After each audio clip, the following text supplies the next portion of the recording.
Hey guys, welcome to another episode of Friday Nights on the Bayou on a Sunday night. Of course, we didn't go live on Friday night because it's Thanksgiving. I want to take a quick break because I got family in town. Jace was actually in Shreveport covering the Episcopal and Calvary game. He had a lot of fun, although the game really wasn't fun in itself. And then we're joined here today by Holden Lee. Holden, of course, very famous on LSU Twitter, but he actually is also very has a lot of knowledge on high school football, as he's one of the co-hosts for Under the Lights, which is of course hosted by Jordan Taylor, who does a great job, and they all do a great job. And so we're glad to have him on. We tried to get Jordan on, but he's on vacation, so we want to make sure he enjoyed his vacation when he had it because it was Thanksgiving. So Holden, man, welcome to the show. What's up, Grant? What's up, Jace? Thank y'all for having me, man. It's gonna be a good time, bro. Yes, sir. Absolutely. Yes, sir. And Holden, can you tell the folks where you hail from? Where I'm from Opelousas. You want me just to say where our show's from, or what, Grant? Real quick. Okay. We're based out of Opelousas. Jordan Taylor, he started it all. Me and him did this probably since 2017. If y'all ever want to follow us, Under the Lights on Facebook, just type that in. You'll see our page right there. Just glad that I met Grant and Jace for the first time right here. These they got something good going on right now. Yeah, and then glad to finally meet you in person. And of course, I cover a lot of LSU football, or LSU sports in general. You're probably one of the main voices on Twitter, and we're actually in the same group chat with a bunch of other LSU people as well. But I didn't realize that you are also like on Under the Lights, and then I started connecting the dots. Like, oh wait, he's Under the Lights with Jordan. So Yeah, I got to be careful, man. Sort of, I know. Yeah, what's up? Wait, hold on, my bad. What you had said, it kind of cut off for a second. Oh, I said that because you were in a group chat together, and like with LSU, a bunch of other LSU fans. So yeah, I know it's the stream, but glad to finally meet you in person. Oh yeah, man. I just got to be careful what I say because,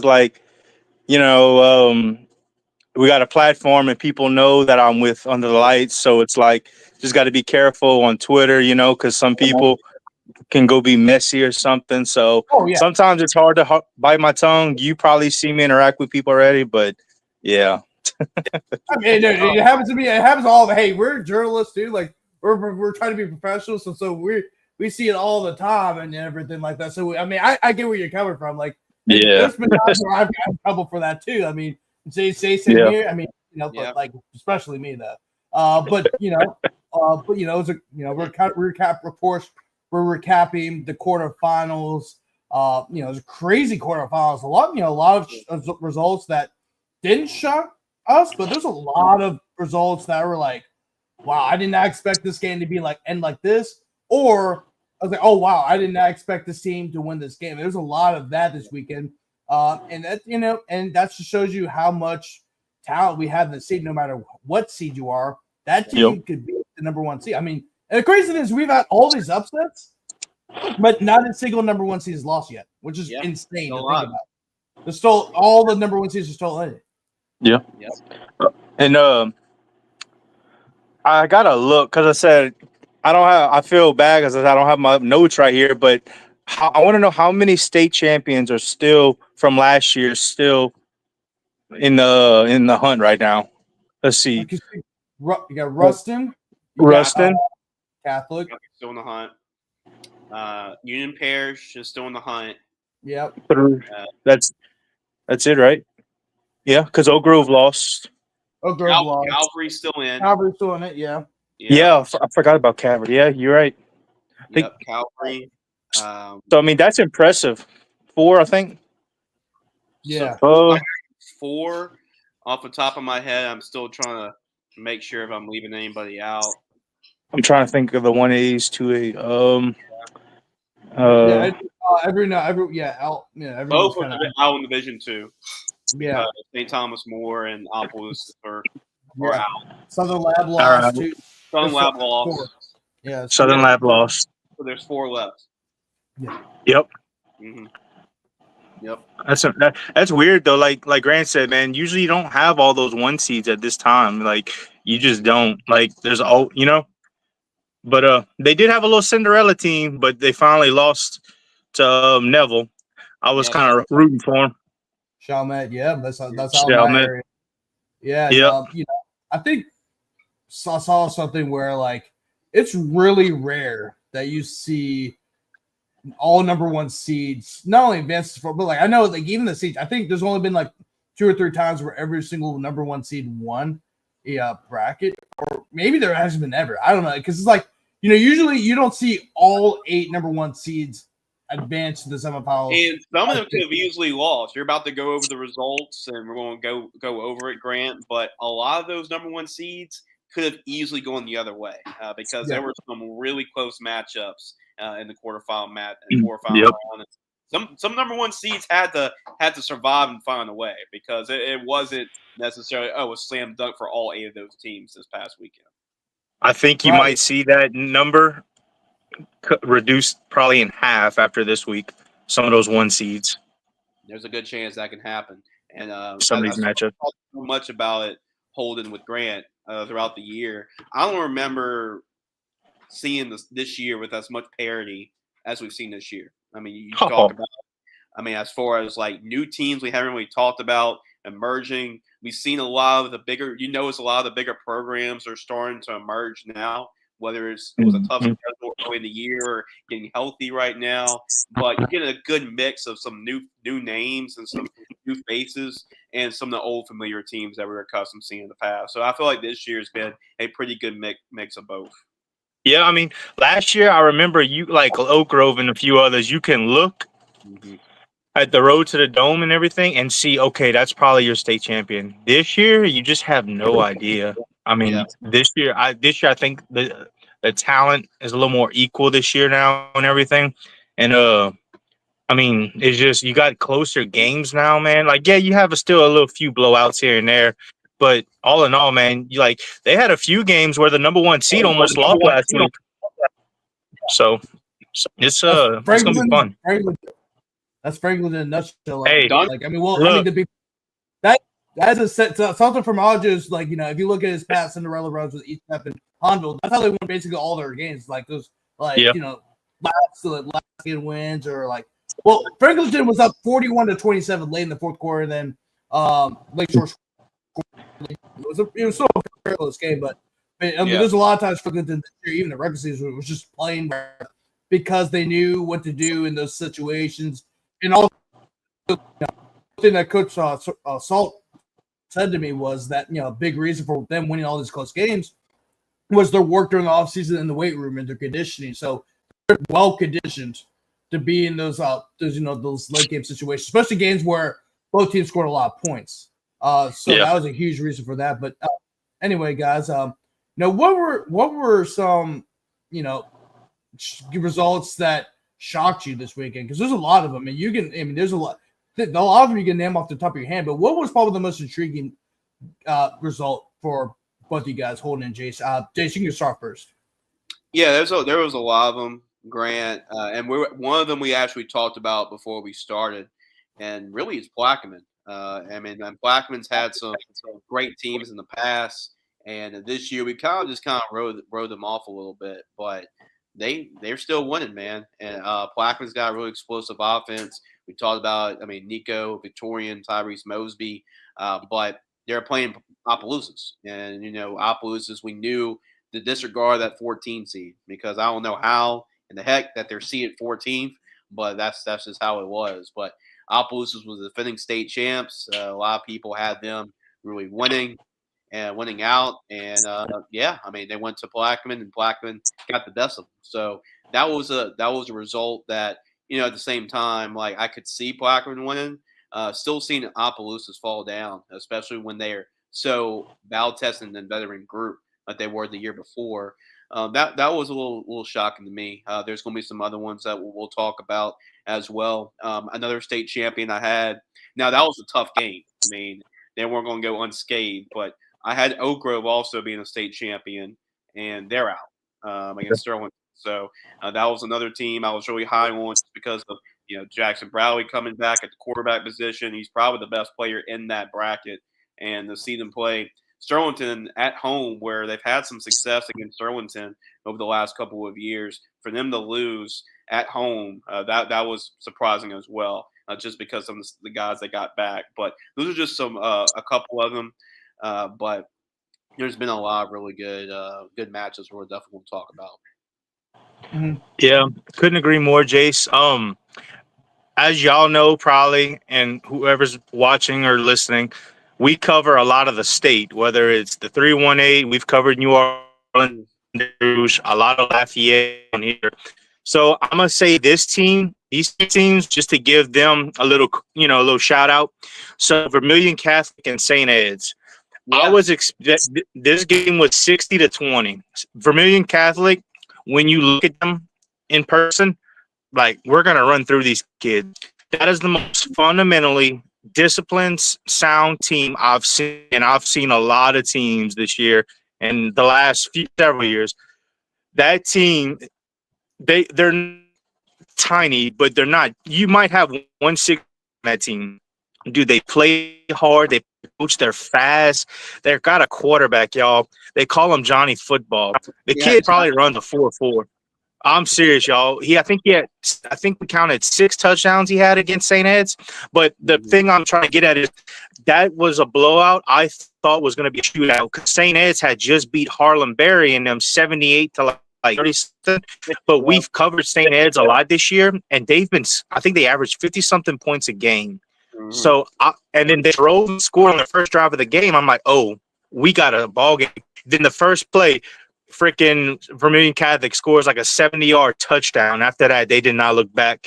And shocker to me that it was a blowout. And another team is mainly, I'm going to say, it's not a shocker, but I try to tell people, don't look at seeds. John Curtis, they came in here kind of struggling throughout the year, and now look at them, y'all. They are rolling, and they just beat a damn good Turlands Catholic team. That was they averaged like 6'2", 300. Their smallest kid was 305 pounds on the offensive line, and they dominated, y'all. Well, I don't say dominated, but they won. I think it was like 30. Let's see, they won 31. They won 31-10. So it's just it's you can't count out Curtis, man. You can't. I know. We did learn the hard way in the past, but especially with this Curtis team though, is the fact that, you can say they're struggling, but this is the first time since the program's first year, the first year's program, where they've had an under 500 record. And the awesome thing about this Curtis team, the reason why a lot of people kind of overlook them is because they're not the same explosive Curtis team that we're used to seeing. Usually Curtis, even if they're struggling, you get, okay, well, this guy's really explosive. You got to watch out for this guy. They don't have that on offense. Now I'll say this: their defense is really, really good. Their defense is awesome.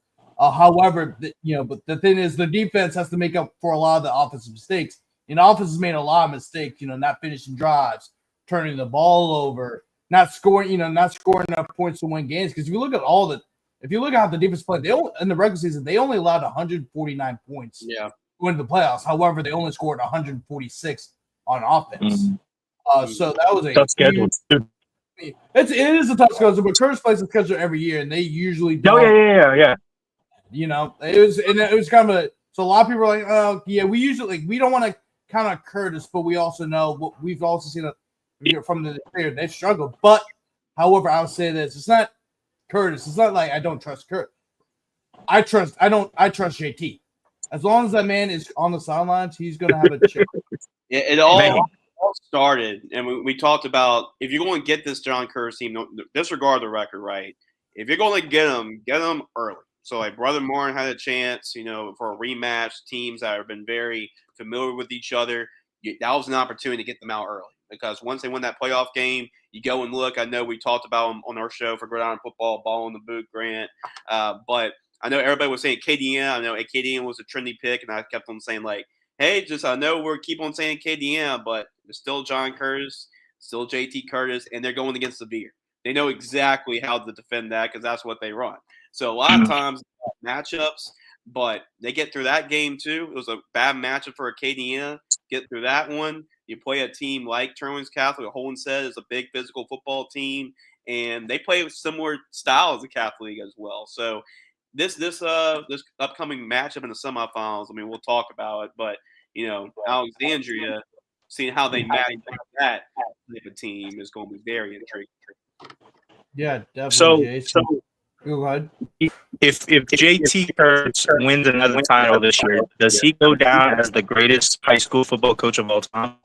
I think he already is. He already is. I think, in my opinion, I think he already is. I know there's that debate. Okay, if he's the winningest coach or he's not the winningest coach in terms of games, well, he's already dominated that number by state championships. And to me, I mean, the games happen. So, I mean, he is the most win. But I'm looking right here. They got a coach out of De La Salle County with 28 state titles, and JT's sitting at 26 right now. He has a lot more wins. So I think you win this right here, the state championship. I think you got to put him as number one, man. I agree. And it's just crazy, dude. In Louisiana, a small state like that's why I'm always so amazed by this. That small, poor of a state is, it continues for every sport, whether it's basketball, softball, baseball, anything, continues to have Olympians, professionals. It's just crazy, man. Just crazy. Yeah. Oh, what did you say that the coach was the one like 28 state championships? His name's Bob Lacor from De La Salle. He coached 39 years. Oh, wow. Yeah, he coached from 7 exactly. to 12. They made a movie out of him. Yeah, his win percentage of 938. He went 399 and 25. Yeah, I mean, I was wondering, like, okay, what other coaches' accomplishments? I'm like, okay, and then when he says it, I completely because I used to live in. Because that was De La Salle was like right down the street. I used to live in California, and like De La Salle was like right down the street from like my house, and so like I knew a lot of the guys who played football there, wrestled there. Like I wrestled with a lot of those guys. They're one of the top sports programs not only in California but in the country. Like they're great at every single sport. I mean, NFL players, NBA players, MLB players, Olympians, you name it. I mean, they're like one of the best athletic programs in the country. So the fact that you're comparing Tiny John Curtis, who, by the way, has won at every single classification football, not only in the state, but they've gone all over the country and beaten some of the top teams in the country. Matter of fact, they actually had a game, I think it was 06, when they had Joe McKnight. And they went to Hoover High School. Hoover was the best high school program in the state of Alabama, like a top 10 program nationally every single year. And they went down there and whipped them. Mm-hmm. Like, I mean, and we're talking about a school that has 200, 300 kids in their high school enrollment. I mean, you can't count them out, dude. You can't. I mean, you can't count out John Curtis. You can't call out John Curtis, but you definitely cannot count out JT. Think about his first year. He went 0-10, right? I mean, he's been coaching 55 years as a head coach. I mean, he's lost 71 games. 49. Yeah, he's been coaching for 49 years. God. More than that, he's been coaching for 50, since 1969 was his first. It's like 55 now. Yeah, he's been. Yeah, that's how long he's been coaching. So he's lost 71 games after going 0-10. The rest of that 54 years. By the way, that's his only losing season. By the way, because now since they won 2 playoff games, it's a winning playoff. That's his only losing season. Yep, it's a winning season. So only losing season. That's crazy. But anyway, by the way, I want to share this comment real quick. Corey Bush, long time, friend of mine, Central High grad too. No, he went to Dennis Springs, but his mom is a teacher at Central High. So he sent Central BR to the Dome, which I have Central to the Dome as well. That's still alive. I know everybody's thinking Neville. I had them also whenever we had a Sunday selection brackets came out. I had Central going to the Dome, but I think I picked against them. But that was that was one of the games in the playoffs. I think I picked West of Wichita against them. I don't know why I did that, but whenever we started the bracket show, I did pick Central to go to the Dome. Yeah. He paused, so go ahead, Yeah, Jace. I did as well. Yeah, I did as well. I mean, because I talked to a lot, Grant, about I like veteran quarterbacks, and I like this defense. I mean, this defense has a lot of really great athletes. The Mays twins, we can talk about those guys. Steve and Ronell. I mean, they're loaded defensively. Especially the front seven. You have a great front, and you got a veteran quarterback that's one of the best in the state, and Jackson. Yeah, Furman he's good. I mean, they got all the tools necessary, and they defeated Neville last year, so they're not going to be intimidated by Neville as well. So those are some really good signs to me. Coach at their place, too. Yep, at their place as well. So it's going to be a great matchup though with Neville, because I know Neville's also going to be motivated to try to avenge that loss from last year. It's hard to win over there, man. Oh, it's hard. It is. Yeah, I mean, it's hard to win on the road, period. But when you can start go up to Monroe and play at those places, and go play at West Monroe, Neville, Ruston, Oak Grove. I mean, you just listen to any of the top programs in that area. It's tough to win there. It really is. I mean, Monroe, like I think last year when they lost against North Shore, that was like their first home playoff loss in the program's history. I think. Yeah. Like that's how crazy the upset was last year. And Grant, I don't know if you know this, but even though I'm from this way, I lived in Ville for 15 years. So I'm an alum over there at Fountain Blue. Okay. So I'm familiar with that area. Yeah. But like that's to say, like North Shore had a huge year in the playoffs. So speak of North Shore going on the road to Neville, then you had Mandeville's semifinal run. And North Shore almost beat them twice. It was a couple years before that. They went up to West Monroe. I think that went into overtime or close to overtime, but they barely lost to West Monroe. So that was twice North Shore and almost won. North Shore? Yeah. Mm-hmm. There was a year, but a couple before too. They almost won. Now West Monroe won, but North Shore came close the first time being. So that area got some great football, man. The North Shore, they don't get enough credit, but they got some really good football teams in that district. Yeah. The problem is they all lost. So, really Mandeville lost, Pope John Paul II lost. I mean, all of them lost. I mean, yeah, Covington, all them lost. But I'm just saying, like, it's the fact that a lot of them made it to the regionals, It's not easy. Oh, no, yeah. Except for we. Oh, yeah, definitely. So, yes, let's go over some of the results from the other night. First off, we're starting off with Division I non-select. Neville defeated Chalmette 31-7. West Monroe Central defeated West Monroe 21-7. And you got Neville and Central playing against each other in the semifinals. And then we got Ruston here. They defeated Southside 49-7. And then Destrehan defeated Airline 69-41. So Ruston Destrehan will play each other in the semifinals. Guys, what are your overall thoughts about these 4 games right here? Yeah, it looks like that I went 4 for 4 from last week picking those games. I mean, really for the most part, Neville took care of business.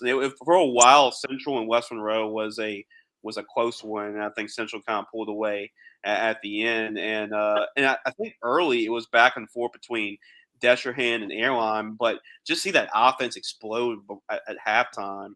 Because I think it was like 49-22 or something like that at halftime. So that Destrehan offense really exploded, and having all those pieces back, man, these are the 4 teams going in that we felt like were the best 4 teams in Division I non-select. So nothing too crazy going on here. But, man, this is where we're about to win some of these great matchups.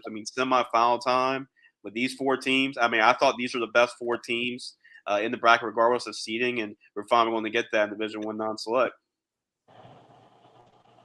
Yeah, the Neville score didn't surprise me. I'm pretty sure everybody. West Monroe, I thought I picked Central, but I thought West Monroe had a chance to upset them because West Monroe was a scary 21 seed. Regardless the seed they've had, it's still West Monroe. That's a historic good program. Ruston, South Side, it's around where I'm at. They're good. They're coming beautiful new facilities they got. They're going to be good. They're going to be good next year. They got a lot of pieces coming back. Destrehan and Airline, I had Airline winning the state this year, so I took the loss on that. But I also said Destrehan is not a 10 seed. I think they got 6 or 5 D1 kids on that roster. I think 2 of them are committed to LSU currently. I mean, dude, all I know is, yes, we all know Ruston has D1 kids also and a few LSU kids. But that could be game of the week right here, Ruston and Destrehan. I'm looking forward to that game big time. Yeah, guys. I mean, what can you say about these results? I mean, Neville and Central took care of business, so we get a rematch in the second round game. That will be a very interesting one. It's going to be a low scoring game, I think, in my opinion. And then, and Ruston and Destrehan is kind of, also a rematch, but a rematch from the 2022 Division I non-select state championship, which Destrehan did in fact win. And then this might be the opposite now with those two teams.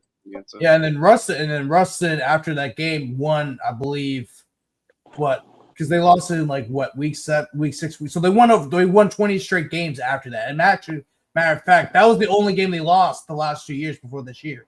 Was that state championship game against Destrehan. And then also, of course, you got to bar the forfeited win they had over Warren Easton. But yeah, it's just what a run that Ruston has had, the last 3 years.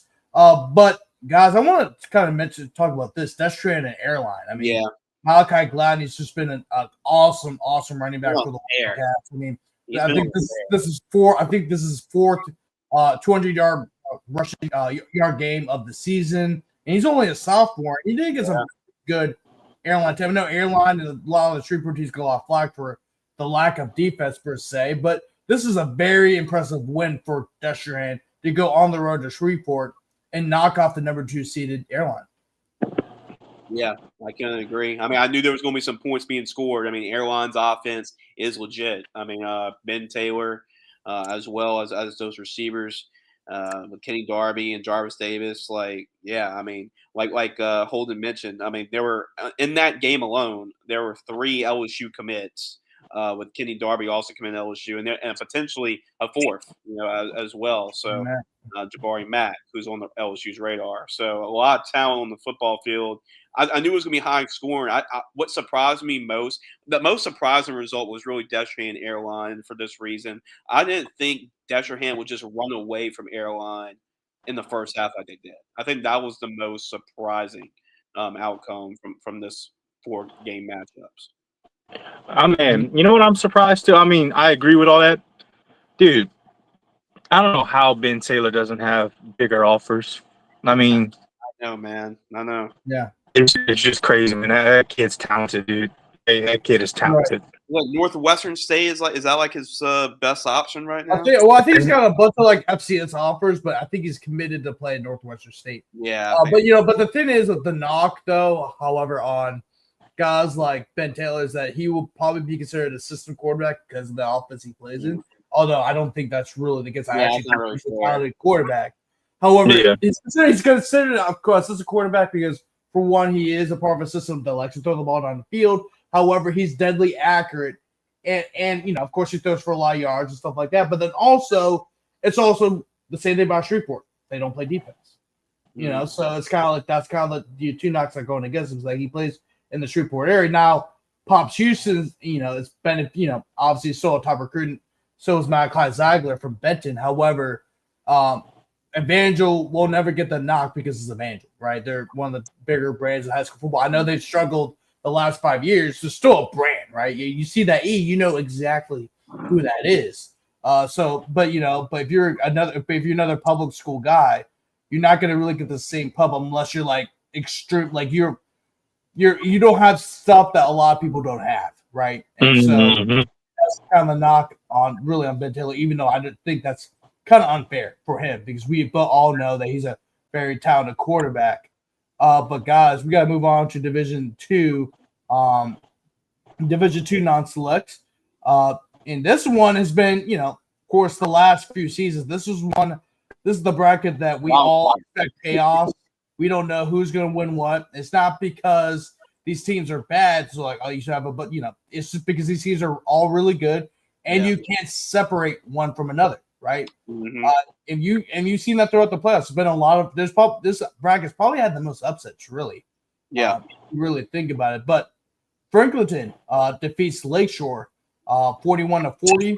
This is the second win for Franklinton over Lakeshore.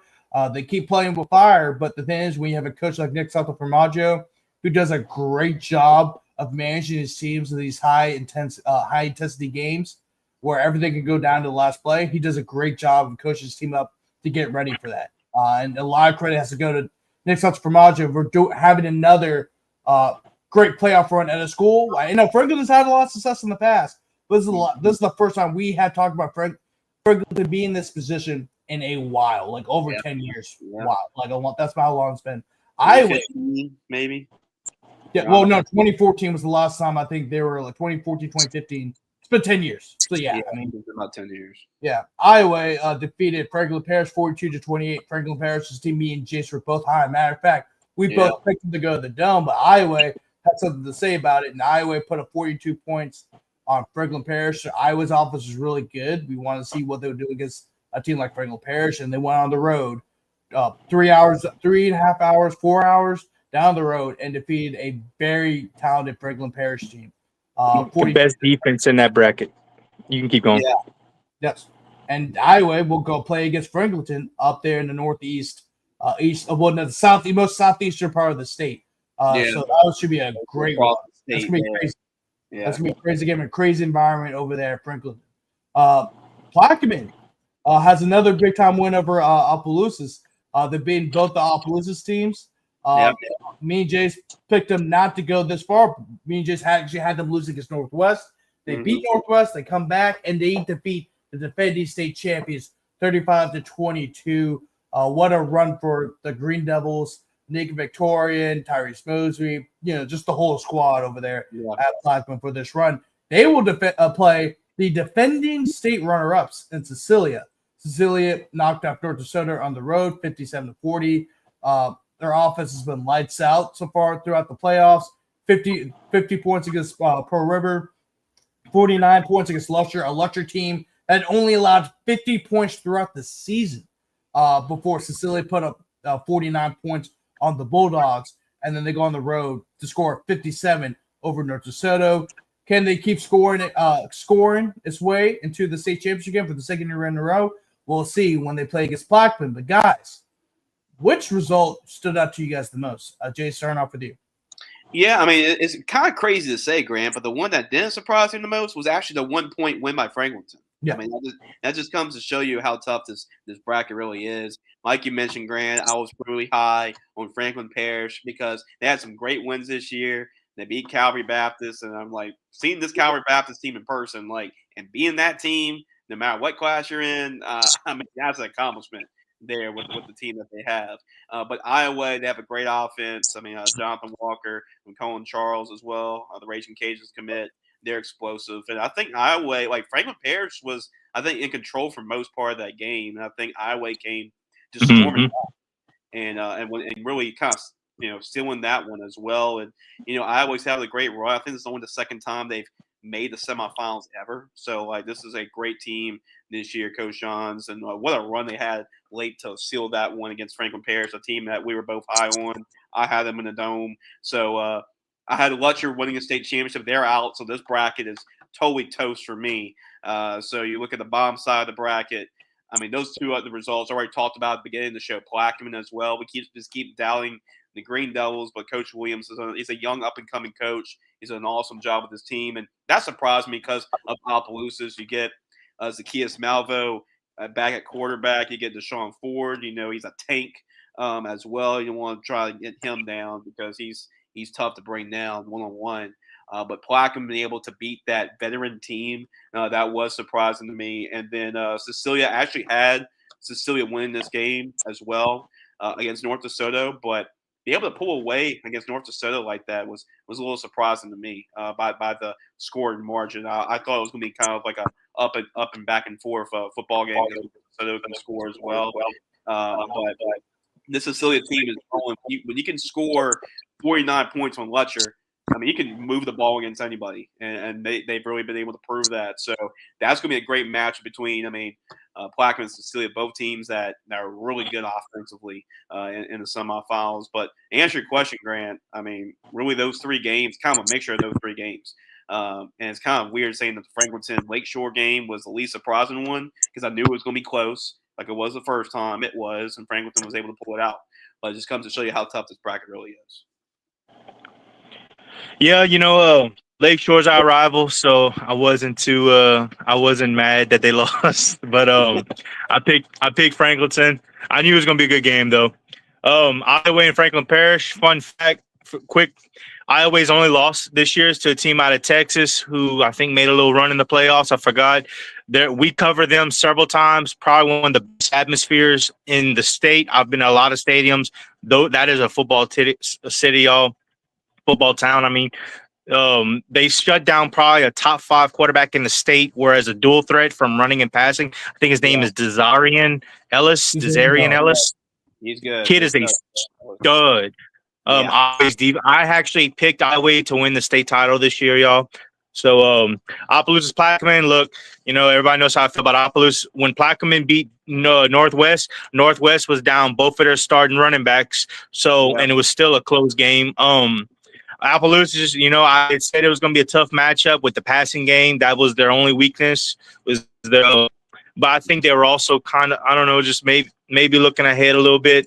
But and then Cecilia, that's another team we cover a lot. They're not an 18 seed, y'all. The only reason why they're an 18 seed is because they sat a lot of their starters throughout the year, like Diesel Soler, their quarterback. He's been banged up, and now he's finally healthy. So they lost some games that he was banged up or sat. They're gonna probably be in the state title. They're just rolling right now. Diesel, and then they got another kid. I forgot his name. Kid that LSU's looking at. He's a stud. I don't know his name. I think it's Braylon or some. I forgot. But anyway, Braylon. Braylon Clay, and I think that's going to be a shootout with them and Plaquemine, y'all. That's going to be a fun game to watch. A lot of offense there. There's going to be a lot of scoring in that football game. I'll tell you that. Yeah, and the thing about Cecilia, because I saw them up and close in person when they played against Letcher. Cecilia's got weapons on the field. Not only have Diesel Solari, but you have Ellis Stewart, receiver. Braylon Calais is the running back, but he also plays defense as well. Brent Gordon, although he's a defensive back through and through, he's arguably one of the biggest sleepers on the defensive side of the ball in the state. I mean, he's a UL commit. He is also a great wide receiver as well. He made some nice catches as well. And they just got dudes all over the field, really, a bunch of different athletes. They're not the biggest in the world. I mean, they weren't a big team last year, and they're not a big team this year, but they're just so athletic and fast, and they're physical too. And they may not be big, but they're extremely physical. And that's why they've been able to go to the semifinals in back-to-back years, just because of how fast and physical and just athletic they are. So still is a team that schedule too. Yeah. Exactly. They had a tough schedule, so that definitely prepared them for the playoffs because they played teams that were either just as good as the teams they were going to play in the playoffs or even better than the teams they're going to play in they played the playoffs. So really interesting. Really intriguing match of the quarterfinals. Plaquemine and Cecilia and Franklinton and Iowa will be in the semifinals in the Division II non-select bracket. Moving on to the Division III non-select bracket. St. James defeated Pine 26-7. They will move on to the semifinals where they'll play Union Parish. Union Parish defeated Kinder 44-14. What an impressive victory for the Farmers of Union Parish. Oak Grove lost to Sterlington 43-39. Me and Jace talked about on the previous show. Oak Grove's always had some struggles against Sterlington. For some reason, Sterlington's always had Oak Grove's number, and even though Oak Grove, for a lot of people, was the favorite to win this the state title once again because of all the talent they had, they fell short to a Sterlington team who was on a mission. Of course, they went viral before the playoffs about the thing they put on the wall, like, don't, focus on the goals have you for football. Don't worry about the homecoming dance. If you go to do whatever, you're not going to play in the next game or something like that. I gotta go back and find it on Facebook because it was pretty viral across the state. But you see that it's paid off because now they're in the semifinals where they're going to play the Gina Giants. Gina defeated Lorville 18-14. And Lorville was on the Cinderella Run. It looked like they had an opportunity to go to the semifinals, but they fell just short. 4-point loss on the road to the Gina Giants. The Gina Giants are in the semifinals for the second consecutive year, and they have a great shot to go to the state championship. And there's a lot of teams from the Sinlaw that have a great opportunity to advance to the Dome, which, I can't remember the last time you've seen as many central teams from Central Louisiana make it this far. Actually have multiple teams from Sinlaw make it to the Dome. Absolutely, Grant. Yeah, just looking at these are some tough, hard-nosed teams, man. Union Parish, Sterlington. That's Northeast Louisiana for you. Just power, smash mouth football. There's nothing finesse about it. St. James. They got the best skilled talent in this bracket. With Zacchaeus Villanueva, he's a game changer, man, for St. James, and they got a lot of really great speed. And see that matchup in the rematch from last year's state championship game, which happened to be the best game in the Dome last year. That was an awesome game, but Union Parish going for the win, going for 2, trying to avoid 4 straight state championship losses, and they got it. That was definitely a big storyline from last year. Now they get a chance to meet up in the semifinals, but they took care of business. I had Oak Grove, advancing to the state championship, but they lost to Sterlington. But I knew that can go either way. I knew that was a tough matchup for Oak Grove. And we mentioned a lot, Grant, about that game. But this was really the first big challenge for Oak Grove since moving up from Division 4 to Division 3. And so that was like the first big time game that they had. And it was going to be a toss-up either way. I liked how if they were able to get through that Sterlington game, that I can see them going and winning it all. That's why I picked them. But Sterlington's a tough matchup, man. And like you mentioned, Oak Grove's had some struggles with Sterlington. They've definitely been a kryptonite to Oak Grove. So that was going to be a tough game. And I got to give Lorville a lot of credit. We talked about that and kind of rode them off, Grant, but they gave Gina all they could handle. And made that a really good football game and easily could have won that football game on the road. So, yeah, Gina, the road kind of lined up for them to go to the semifinals last year. They were the number 1 seed and had a chance to go to the state championship. They fell short in the semifinals. So, yeah, we get to see if they can, maybe not as highly ranked and a lot more eyes on them, but they still have the same chance of going to the state championship. So we'll see how they play with that. But really the bottom side of the bracket, I think, was more of the storyline from the quarterfinal matchups. Hey, guys, I'll be right back. But Holden, your overall thoughts about the quarterfinals in this bracket. All right. Yeah, St. James, I actually had Kaplan beating Pond and beating St. James. So I was wrong about that. Shout out St. James though, man. They're rolling now, bro. And I think it's setting up for a great game with Union Parish. I also had Oak Grove and Union Parish in the state championship. But you never know what happens, man. St. James can do it. You never know. But I'm pulling for Union Parish. Got a few guys that watches on that show from there. I said I didn't think it was going to be close with them and Kinder. Love Kinder. We covered them. It's team not far from where we at, but it's just Union Parish is just a different animal right now. Sterlington Oak Grove, obviously, it shocked me and probably a lot. But like y'all said, man, Sterlington is just one of those games where it's one of those teams. They just have their number. It's crazy. It's just crazy. And then Lorville and Gina, I actually picked Lorville to win it because that's another team we've covered a lot, and they've been hurt a lot this year, y'all, a lot. And they were healthy. They beat a really good draft team, and I thought it was a bad matchup for Gina. But and then Lorville was winning towards the end of the game, so I think Gina Gina ended up making a second touchdown, or not last second, but a final drive to put the game away. Louisville was winning, if I'm not mistaken.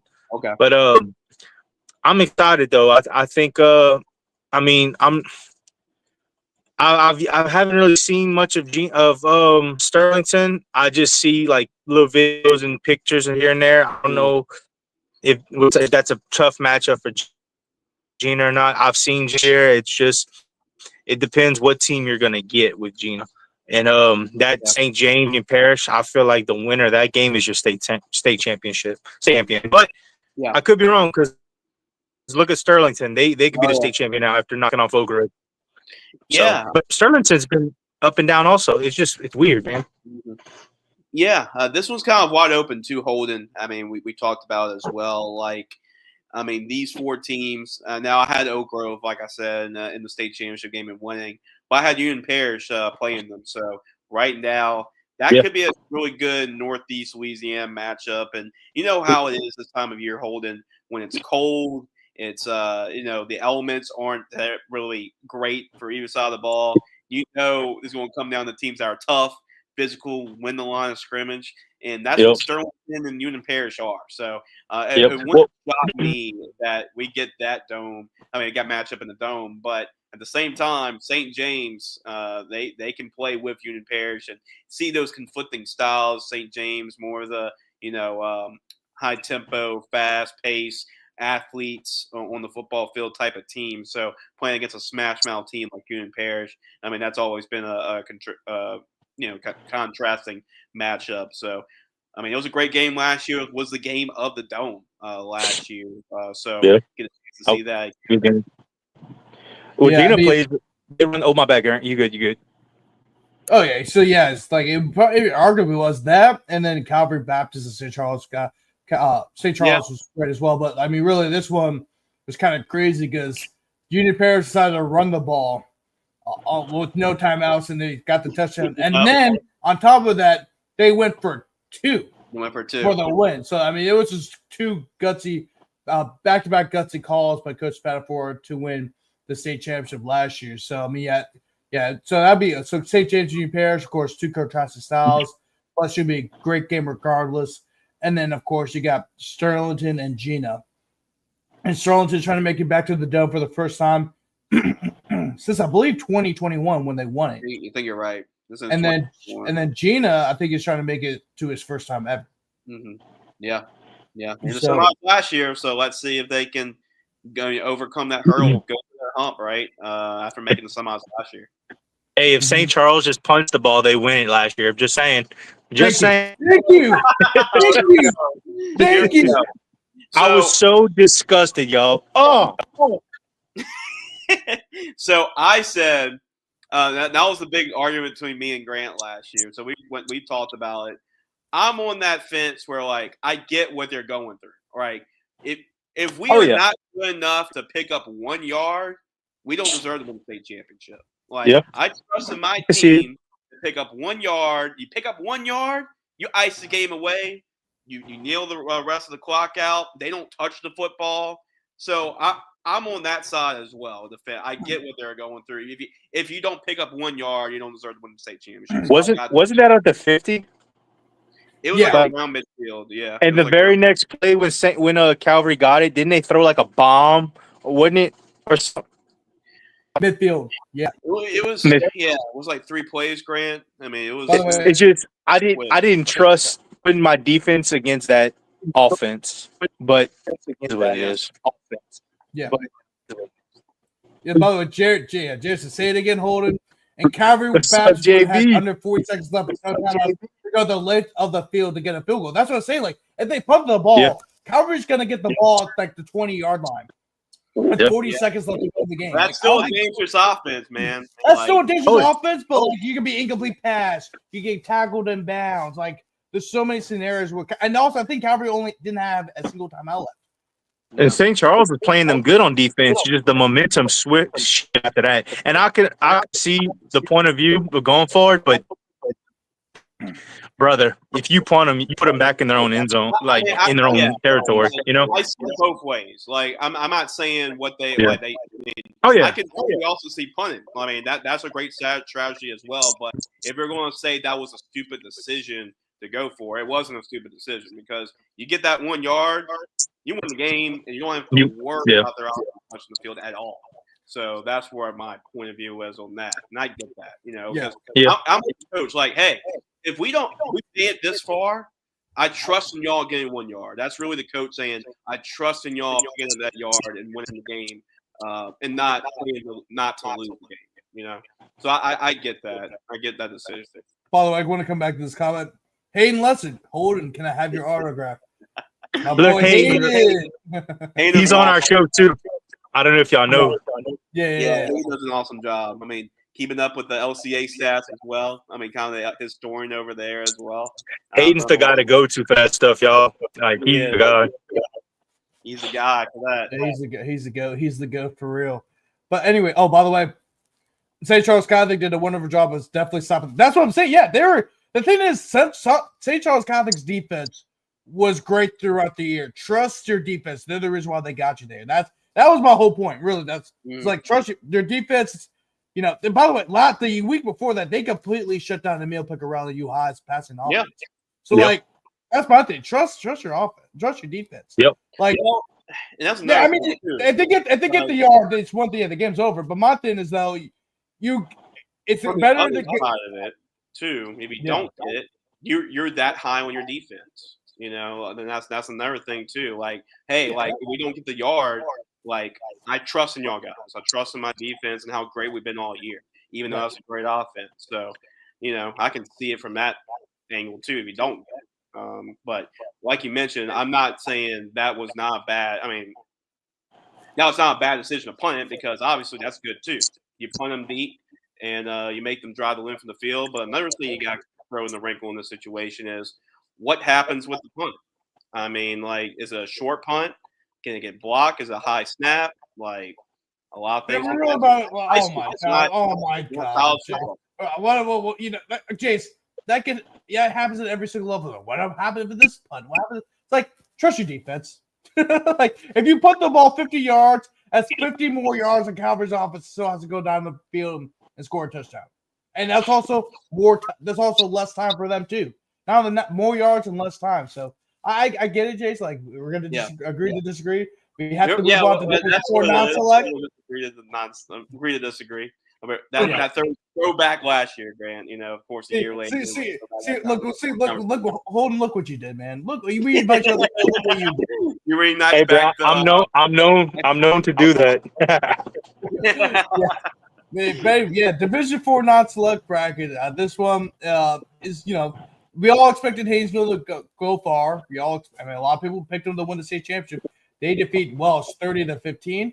Kind of what I expected. Welsh is a great program, and they played Haynesville pretty tough. But Haynesville ended up getting the victory, a double-digit victory. They will move on to play General Trask, and General Trask was.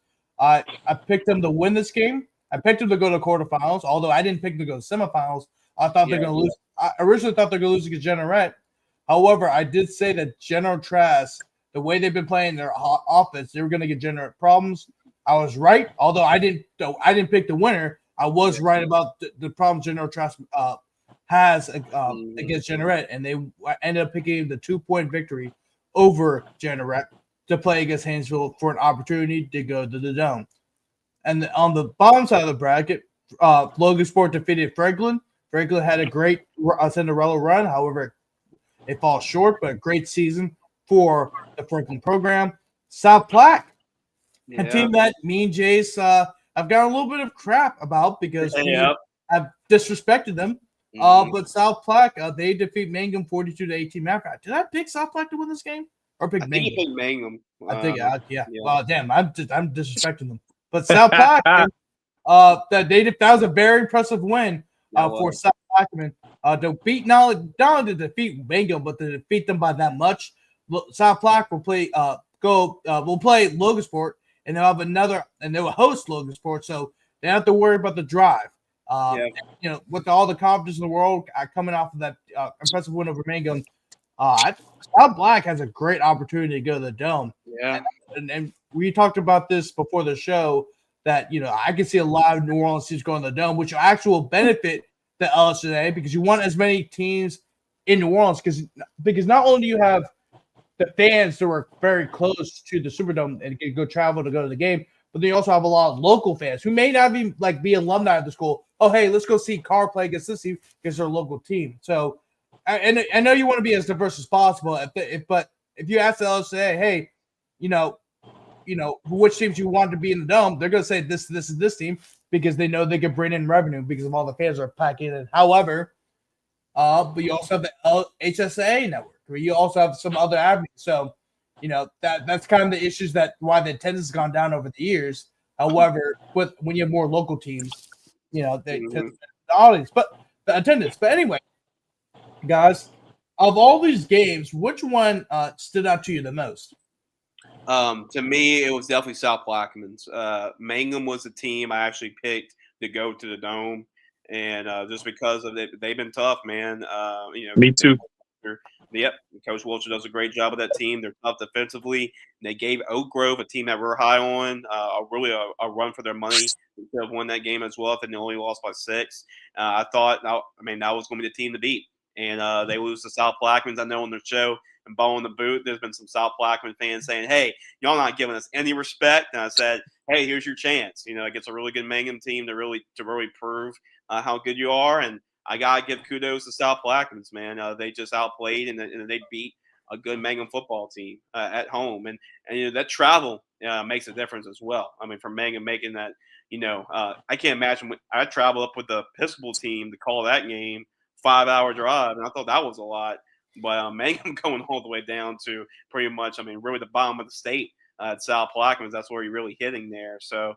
That was a long travel. I'm sure it took a toll on them a little bit, but still, South Plaquemines, you got to give them credit. They went out there and they just flat out beat them. So that was the most surprising score to me. But General Trask, got to give them a lot of credit too. This is a team they've made semifinal runs before. Usually they'll run into a Manny in years past with Coach Wells, but now they have to run into Haynesville. They just had some bad luck with some of the draws in the semis. But that was a dangerous team. Monty Williams is a guy that's worked out our gridiron football camps at their quarterback, and he's a really good athlete as well. General Trask is a team that can make a run for sure. Haynesville's been on a tear all season long, and in fact, that Welsh game, 30-15, it seems like that. Hey, they probably had it controlled, but that's actually one of the closest games Haynesville's played all year long. They've been pretty much dominating everybody all season long. So, yeah, that's going to be a game. Haynesville, we expect them maybe to make the state championship. From the start of the bracket right now, they're on pace to do that. But at the bottom side of the bracket, I'm going to go back and forth because Logansport I'm really high on as well. I went back and forth between Mangum and Logansport as the team to be the representative in the state championship game. And Logansport has a little bit more experience as a program than South Plaquemines, but they have to make the drive as well. So I'm going to be torn when we make the picks on Ball in the Boot of what team I'm actually going to be picking because right now I'm kind of torn between the two. Yes, and also before you go on, so we will be also host. So Jace has his own show called A Ball in the Boot. Make sure to check it out on Gridiron Football on the YouTube page, and also it'll have a link of all the shows on the website as well if you want to go check that out. That usually is up on Wednesday. Of course, me and Jace have our preview show, and then of course we also have our preview show on Ball in the Boot. A great show, hosted by Jace, and then we have other panelists on there as well. It's a great show. Make sure to check it out. But Holden, what are your overall thoughts about these quarterfinals? Well, I picked Trask to be Generate. I'm still conflicted on them. Like they've had bad losses this year and like blowout losses. It's just a team that's I don't know which Trask team I'm gonna get. It looks like they're clicking now. Their offense looks explosive. Haynesville, look, it's no disrespect. I still give a team credit whenever you put in 40, 50 points a game and blowing people out. But I still think they've had a weaker schedule. That's why you saw Welsh played them a little bit tough.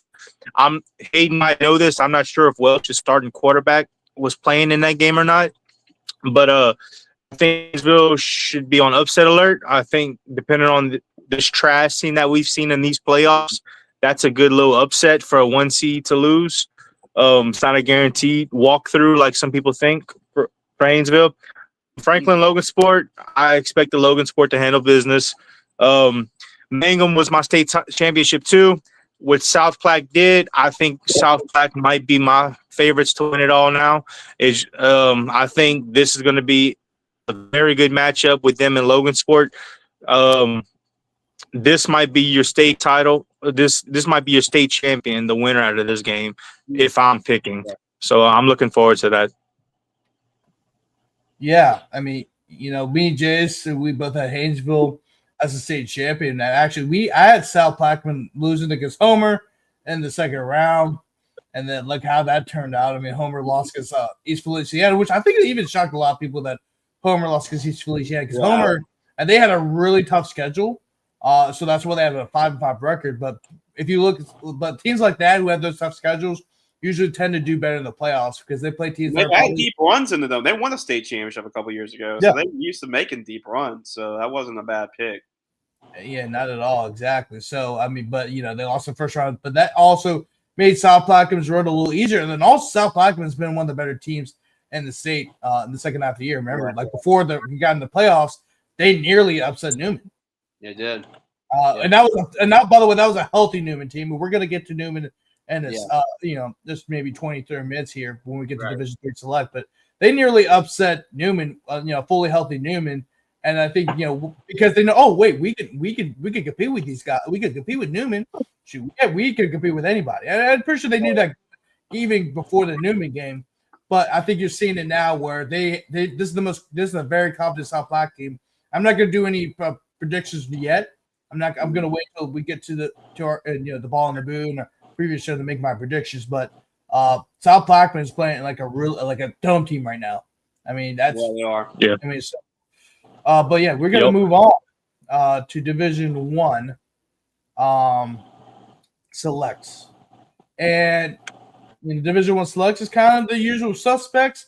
However, we had somebody that we did not expect. We kind of already talked about in the earlier show, and that was John Curtis.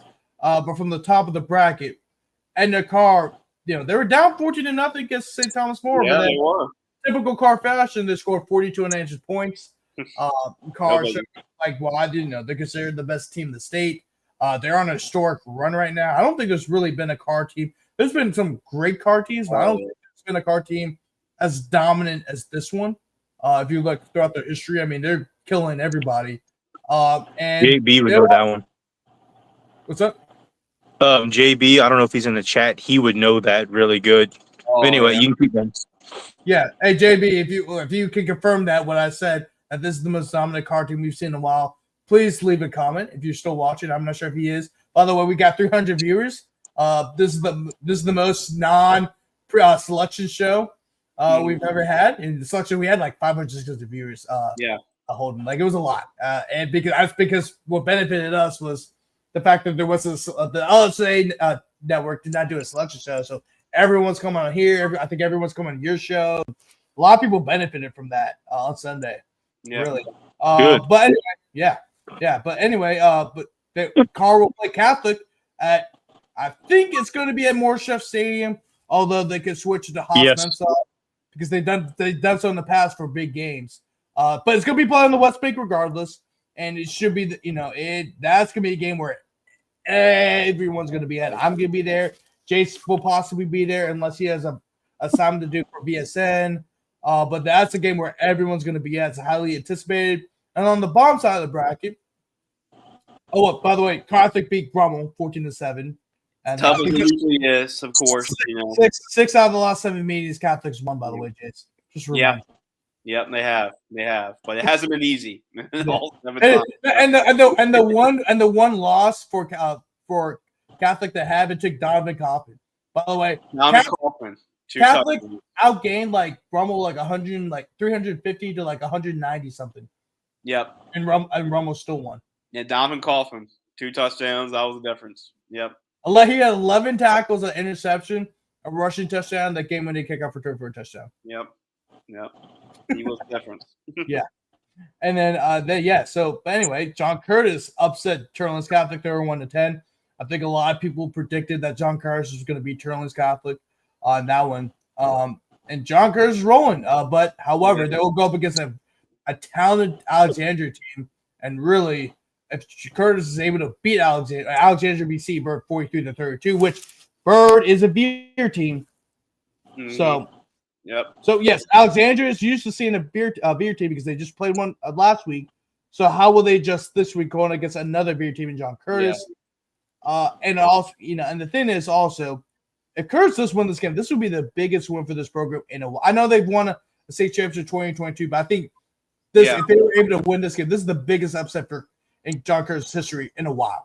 I'm not saying the history, but it's the first time they're the underdog per se. Probably since they beat Catholic in the semis, because remember Catholic beat Carr, and everybody was thinking that the winner of that game was going to play in the state championship game, and Curtis spoiled that the very next week. That was that same year. But even then, I wouldn't consider that. I'm talking about where Curtis is like number 19. Yeah. Like, I mean, I can't think of a time where Curtis was like, no one had any high expectation for Curtis to go this far. And then also to beat a team like Alexandria, who a lot of people have said their Carr and Alexandria were 1A and 1B in the state. Yeah. But I think what helps Grant is what you just mentioned. Ash getting that matchup against Bird the week before. And I think that really helps because that prepares you for John Curtis. I would probably be a little bit worried if they didn't play a team like that the week before, just like earlier in the year. But playing a team like that the week before you have to play John Curtis, I think it's going to really help you there. So that's going to be intriguing. JT Curtis is hard to go against them, but really it's hard to go against his Ash team. I mean, they had plenty of tests this year, and they passed them. I mean, whether it was Ruston, whether it was Neville, whether it was Western Row, overcoming those teams and being those teams, find a way to do that. So, I mean, Ash has really passed the test every single time. Now they have a chance to pass the final exam, right, and they go to the Dome. But, these were the four teams that I had from the quarterfinal matchups I had advancing. I had Carr playing Catholic. I had Curtis being Turlings, and I had Ash being Bird. So right now, I mean, these four teams, I mean, the only team I didn't get right at the beginning of the bracket was Acadiana. I thought Acadiana would be in the semifinals, but hey, the team that beat them happens to be in the semifinals, get that spot as well in John Curtis. So a lot of people are expecting Ash and Carr to be in the Dome, but when you got John Curtis and got Catholic High, they're as good two programs there to derail that. So that's going to be some interesting semifinal matchups. Definitely, Jace. I agree with you there. So I'm really excited for these semifinals, man, especially for this one where I'll be attending. When Ken texted me about my options for this Friday, I've never responded to any of his texts as fast as I did. I responded I respond to Ken Tran's text in a timely manner. I'm just saying I've never responded as fast as I did when his first option was Carr and Catholic. I'm like, Carr and Catholic, bang, right there. You mark it down. Can I come? I can come. Yeah, sure. If you're free on Friday, come down to the West Bank of New Orleans, man. Everyone's gonna be there, man. Everybody. I wish, man. We're covering a game, so if not, I would though. I would. What game is that you covered? I don't want to say it because Jordan, I don't think has announced it yet, so I don't want to. All right. Yeah. You got confidential. I don't know why. Holden's the CIA. You can't say anything else. Oh, by the way, Raymond Navarro, Ash has been dominant as well. Still undefeated after a run through that tough district. Will be interesting if they can score in chunks against John Curtis, which they have to. Yeah. I mean, you have to for Alexandria to win this game because here's the thing. The knock on Curtis has not only been turnovers, but also they're not as explosive as they've usually been. I'm not saying that. Yeah, and they're not really like usually, and they also can be dangerous in the passing game as well, but they haven't been. But I'm not saying none of those players are bad players. Those are good players, but they're not as explosive. Yeah. John Curtis will have a short run, long run, short run, long run, right? They don't have really that this year. And if Alexandria can get their explosive offense going, it's going to be a long day for this Curtis defense. As great as this Curtis defense is, they can be suspect of the big plays as well. We saw that against Carr. Yeah. Get a lead on them.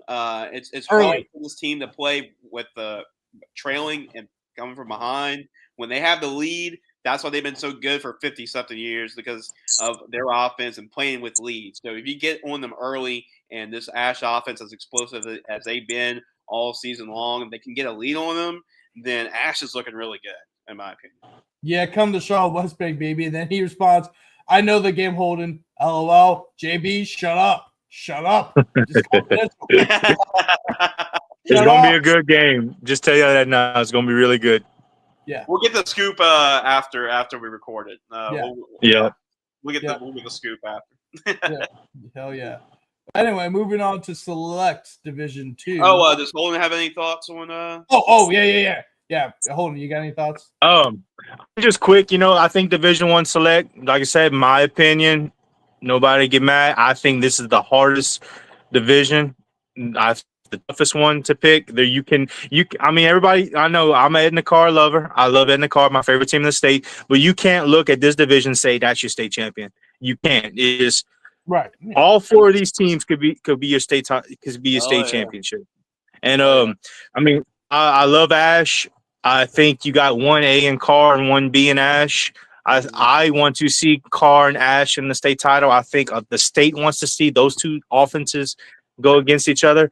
But Karr cannot look ahead. Catholic, they're freaking good. They're undefeated. They've had some shootout wins. They've shown that they can score 73 points against Zachary. They've had a tough schedule. In Alexandria, Ash, it's JT, bro. Gonna probably go down when it's all said and done, the greatest high school coach ever lived. And it's just, you can't count them out, man. You just can't. Like a lot of us, including myself, I didn't have him making it this. I had losing to Acadiana actually, and we all said though that as a team nobody wants to see in the playoffs, and that's really it. Yeah, exactly. It's just this is a tough bracket. I would say this. I don't think it's as tough as Division 4 Select in terms of games okay, is this team because I think Division 4 Select, the fact that you had a lot of people were like, the 12 and 13 seed could make it to the state championship. That just shows you how tough that bracket is. Because we saw that Kenwood, Southern Lab, Christian. You had. There's a lot. Me and Jace said that was probably the deepest bracket of all the brackets. Which usually you don't say that about the smaller schools, but it's an argument for sure. How about top heavy though? Yeah, this bracket. Yeah, it's hard to beat this bracket as far as top heavy. These are some of the biggest brands in the state, all in this one bracket right here. Yeah. So right. Anyway, moving on to Division 2 Select. This is a fun bracket thing. Oh yeah. Archbishop Shaw defeated JFK 21-14. They will play Madison Prep, who defeated Estruma 14-6 in a big game in East Baton Rouge Parish. They will play each other for a chance to go to the state championship. That should be a really good one. Archbishop Shaw beat a really good JFK team, extremely talented JFK team. And actually, if JFK didn't have those 3 wins taken away from them, they would probably be the number 2 team in this bracket. And I said that Shaw and JFK were going to meet each other in the Dome. Unfortunately, JFK had to forfeit 3 of their wins, and they played each other in the quarterfinals, and that was a great game. Shaw had 3 goal line stands in that game. Mason Wilson, the quarterback, had 3 rushing touchdowns, including the game-winning touchdown with 40 seconds left to go in the game. JFK drove down the field in just 3 plays to get to Shaw's 4-yard line, but they were unable to get into the end zone to try to tie the game. Shaw won the game. A lot of credit, of course, will go to Shaw's defense. A lot of credit will go to Coach Hank Tierney. And Hank deserves a lot of credit for what he's done to this program in just 3 years. But I'll think a lot of credit needs to go to the defense coordinator, Adam Giglio. Coach Gig has done a great job with his defense. They're extremely young, and he's gotten to play at a high level. Matter of fact, the last time they allowed more than 14 points in a game was their loss against Archbishop Rummel. I believe it was week 4, week 5 of the regular season. And since then, their defense played lights out. And once again, they were able to shut down one of the better offenses in the state. And they'll have another tough task to play against Madison Prep because Madison Prep is very similar to JFK. So we'll see how their defense plays against a team like Madison Prep. On the bottom side of the bracket, Edie White was able to pull out a last-minute victory over their long-time arch rival Vanderbilt Catholic.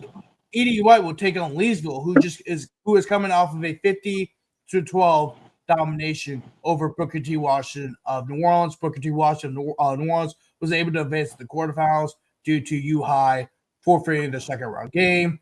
We got two really intriguing semifinal games. But guys, let's talk about the quarterfinal games. Which matchup, kind of intrigued you the most in terms of results? What shocked you? And yeah, you name it. It's Holden. Let's start off with you first. Yeah.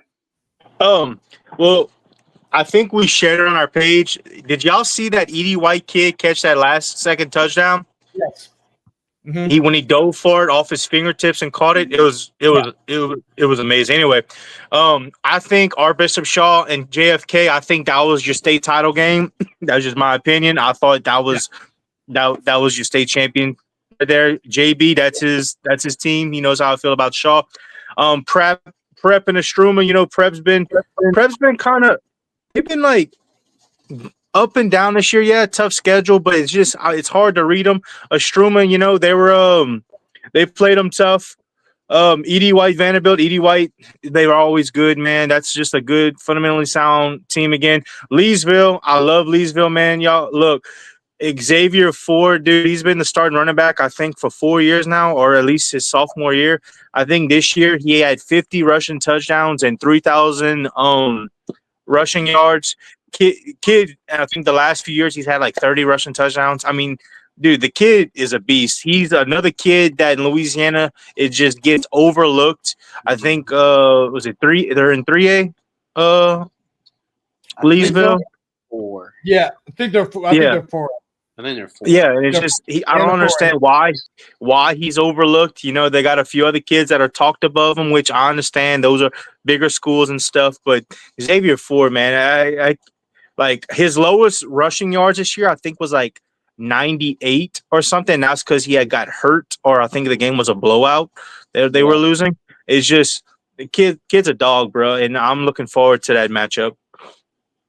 Oh yeah, really and I agree with you, Holden. I mean, really the whole theme of it, Grant, is we talk about Raymond confirm it's 4A, but looking at it, like we talk about this bracket, and, we weren't too excited, like Grant, to be honest, we weren't too excited when the bracket came out, but I gotta get credit to this bracket, Grant. I mean, look at the results. I mean, you have a 1 touchdown game, Shaw and JFK. You get a 1 touchdown win for Madison Prep over Estruma, and you get a 5-point win as well for Edie White over Vanderbilt Catholic. So there are some closely played games in the quarterfinals. I mean, Edie White, Vanderbilt Catholic, they know each other a whole lot. That has to be tough for Vanderbilt Catholic. I mean, this is one of their best teams in a while, and they haven't defeated Edie White in 8 years, something like that. So, and they came really close twice this year. But Edie White's a really good football team. I've called one of their games against Lusher this year. I'm really excited to see their front seven because their linebacking core is really good. Their front seven against Xavier Ford. I mean, whoever really wins that matchup is going to win that game. So that's going to be an awesome matchup to see if they can slow down. You're not going to stop Xavier Ford, but to slow him down, that's going to be the key, and see if Edie White can do that because they're a really good football team. And then you look at the top side. I mean, I talked about it with you, Grant. I thought the road to the Dome for Shaw, no offense to Edie White, but I thought the road to the Dome was going to be tougher than the Dome. And that was just my opinion. And you saw it. I mean, they had to barely win over JFK, and that was a dangerous matchup. I mean, a lot of people could see JFK pulling that upset off. And you mentioned, Grant, we talk about all the great offensive weapons for Shaw, Mason Wilson. You mentioned him, Jasper Parker, Jacob Washington, the 2 Michigan commits. They got a lot of explosive athletes, but what won the game? The defense, like you mentioned. So defense wins championships, and that was the difference there for Shaw to get that win. Now they play, like you mentioned it too, Grant, a similar type of team like Madison Prep to JFK. I mean, a lot of really good athletes. a really good quarterback as well in Tylen Johnson. So that's going to be that's back-to-back weeks where Shaw's going to have to play a team like JFK, athletic. They made runs. They won a state championship game. They beat UU High this year as well. So, yeah, I mean, these two, I mean, this was actually the semifinal matchups we thought were going to happen, and we got it. But it didn't come without having to really earn it, and all four of those teams had to earn it with close. Well, besides Leesville ran away with Booker T. Washington, but I mean, 3 of the 4, I mean, had to really survive to get there. Yeah. By the way, Lucas Hill confirmed, fellas, will be in New Orleans in 2 weeks. That's awesome. Okay, awesome, Luke. Hey, is it possible you go to New Orleans for Catholic and Carr? I'll find a way to get you in, dog. If you want to come this week, I got you. If not, I'll see you in 2 weeks for the Dome. By the way, who you covered it for, by the way, Lucas? Can you leave a comment? Bro, we all got to meet up, man. We all got to meet up. Yeah, we all got to meet up. Media party. Yeah. Raymond Navarro, Coach Causey and staff do an amazing job winning with the undersized yet determined young men. He does an awesome job. And then, and by the way, Leesville quarterback Andrew Broom has 2,000 yards to win success challenge with an array of receivers. We are not one-dimensional. Ought to be a hell of a game. Yep. So, by the way, Raymond, how many fans? If you know, let's hypothetically say if Leesville makes it to the state championship, do you know how much people they're going to bring with them? Because I don't think has Leesville ever won. Has Leesville ever been to a state championship? And then two, how much people do you think from Leesville will come to travel to New Orleans for the game? Antrell Broom, sorry. So yeah. But anyway, Lucas said Southeastern Channel. Oh, okay. Okay. I got it. The town will come, and can you confirm about the state? Yeah. They might have the biggest crowd. Yeah. I don't doubt that at all. 1995, and the city came. That is true, but then also, I'm pretty sure the city would come, but also I want to know, because back then the city did come, but that was also before we had the LHSAA network and Yearview and stuff like that. So hopefully that doesn't play a factor in why people don't come, but hopefully the whole town of Leesville comes. Because you've seen that why the attendance has kind of gone down in recent years because of those. Because we did live in a different age now. Like back in the 70s and 80s, the Dome used to be packed. Right? You know what I'm saying? Because you didn't have TV back then. So you had droves and droves of people coming down to the Superdome. But now you got TV, you got streaming, you got PSN, you got Yearview on TV. And we'll be in Thibodeau by 5 o'clock. We'll be in Thibodeau by 5. That's awesome. So that's awesome. That's awesome. But anyway, it's really excited semifinal games. Both of them happening in New Orleans area, so I'm really excited about that. You know, there's a lot of big time games happening in New Orleans. I wish Newman had a big game in New Orleans, but we're going to talk about them in a second because that was a shocking. That was one of the biggest shockers for sure. Oh yeah, for sure. And then we're going to do this Division III select bracket right now. Dunham defeats Lafayette Christian. Dunham was on 30-14, and then of course Elijah Haven, and he's been down this road before, and he led his team to a comeback 34-30 victory. They will play against a Bunkie team that's very talented, but they had to stop Joel Sumner on his 2-point conversion to win that game. Bunkie playing these big time games. However, can they do it once again against Dunham? A big reason for Joel Sumner's loss was them not having Jamon Dyson. Jamon Dyson was a huge reason why they lost the game. I even said that in our Ball in the Boot show last week when I appeared on the boot. I said a big reason why I picked Bunkie to win this game is because losing a guy like Jamon Dyson, who not only does a whole lot on defense because he's a hell of a linebacker too, but he's their best running back by far.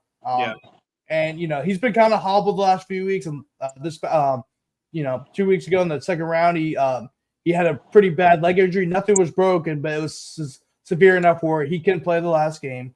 And I think that was a huge. And by the way, you could say if he was on that 2-point, if he had the ball in the 2-point conversion play, they probably would have scored. But he said, she said, blah blah blah. Like anything could have, would have, should have. But I think Joe Sumner, like I said, is a state championship team next year. I think they're a Dome team next year. A lot of those guys are coming back.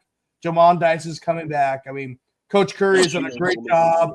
I mean, it kind of runs with the family, if you know what I'm saying. It runs with the family. His dad was a state championship head coach at Amy. His uncle was a state championship winning head coach at Kentwood. I think he'll be a state championship winning head coach at Sumner. But next year for the Cowboys, I think the Cowboys will be very, very good. Calvary Baptist defeated Episcopal 52-10. Jace, you're at the game. I'll have you discuss that in just a second. Yeah.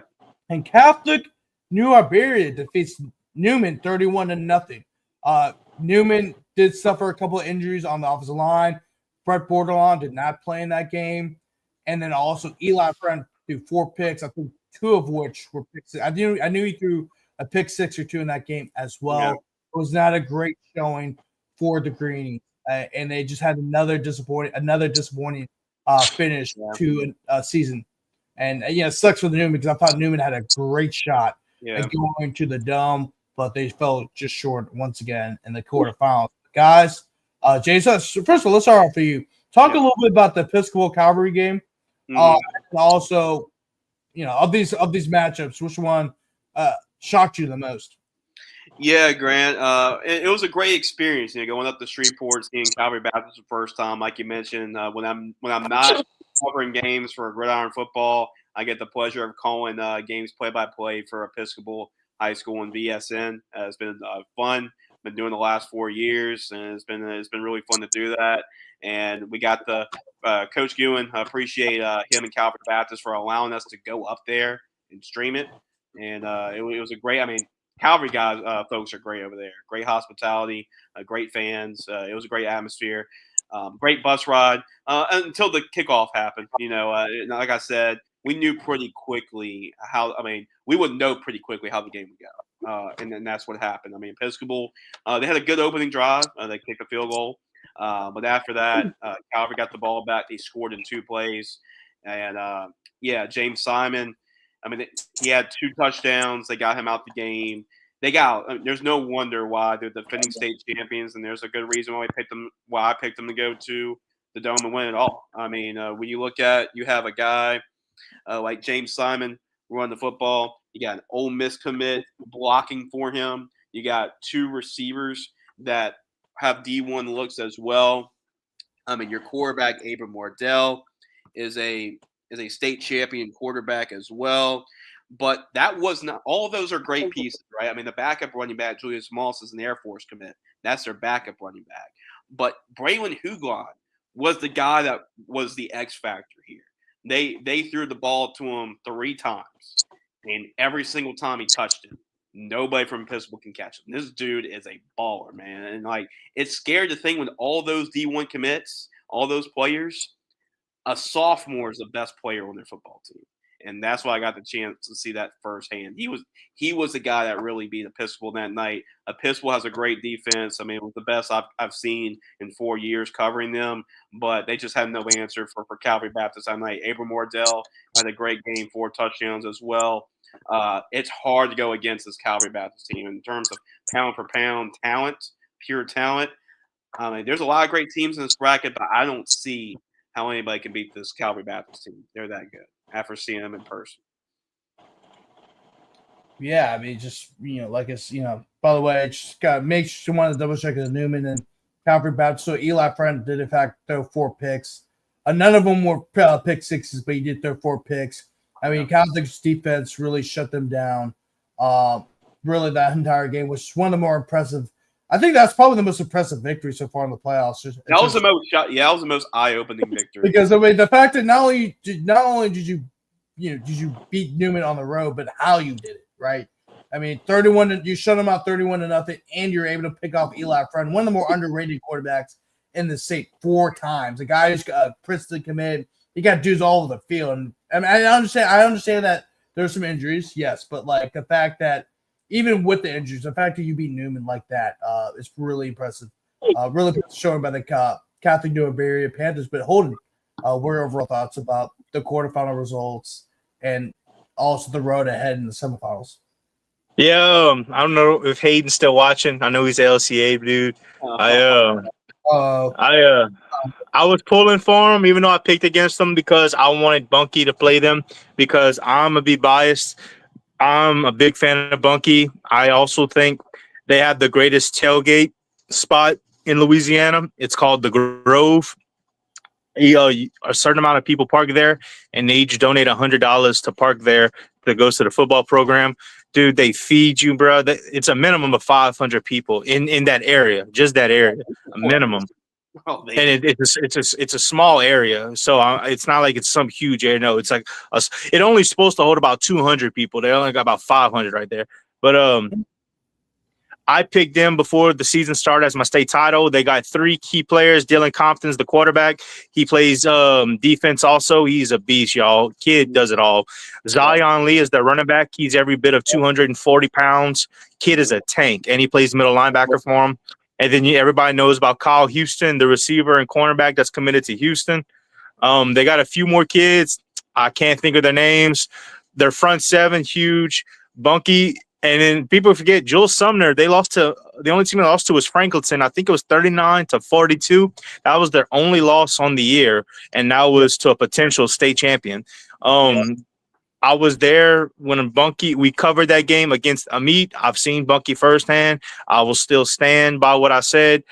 They're gonna win a state title.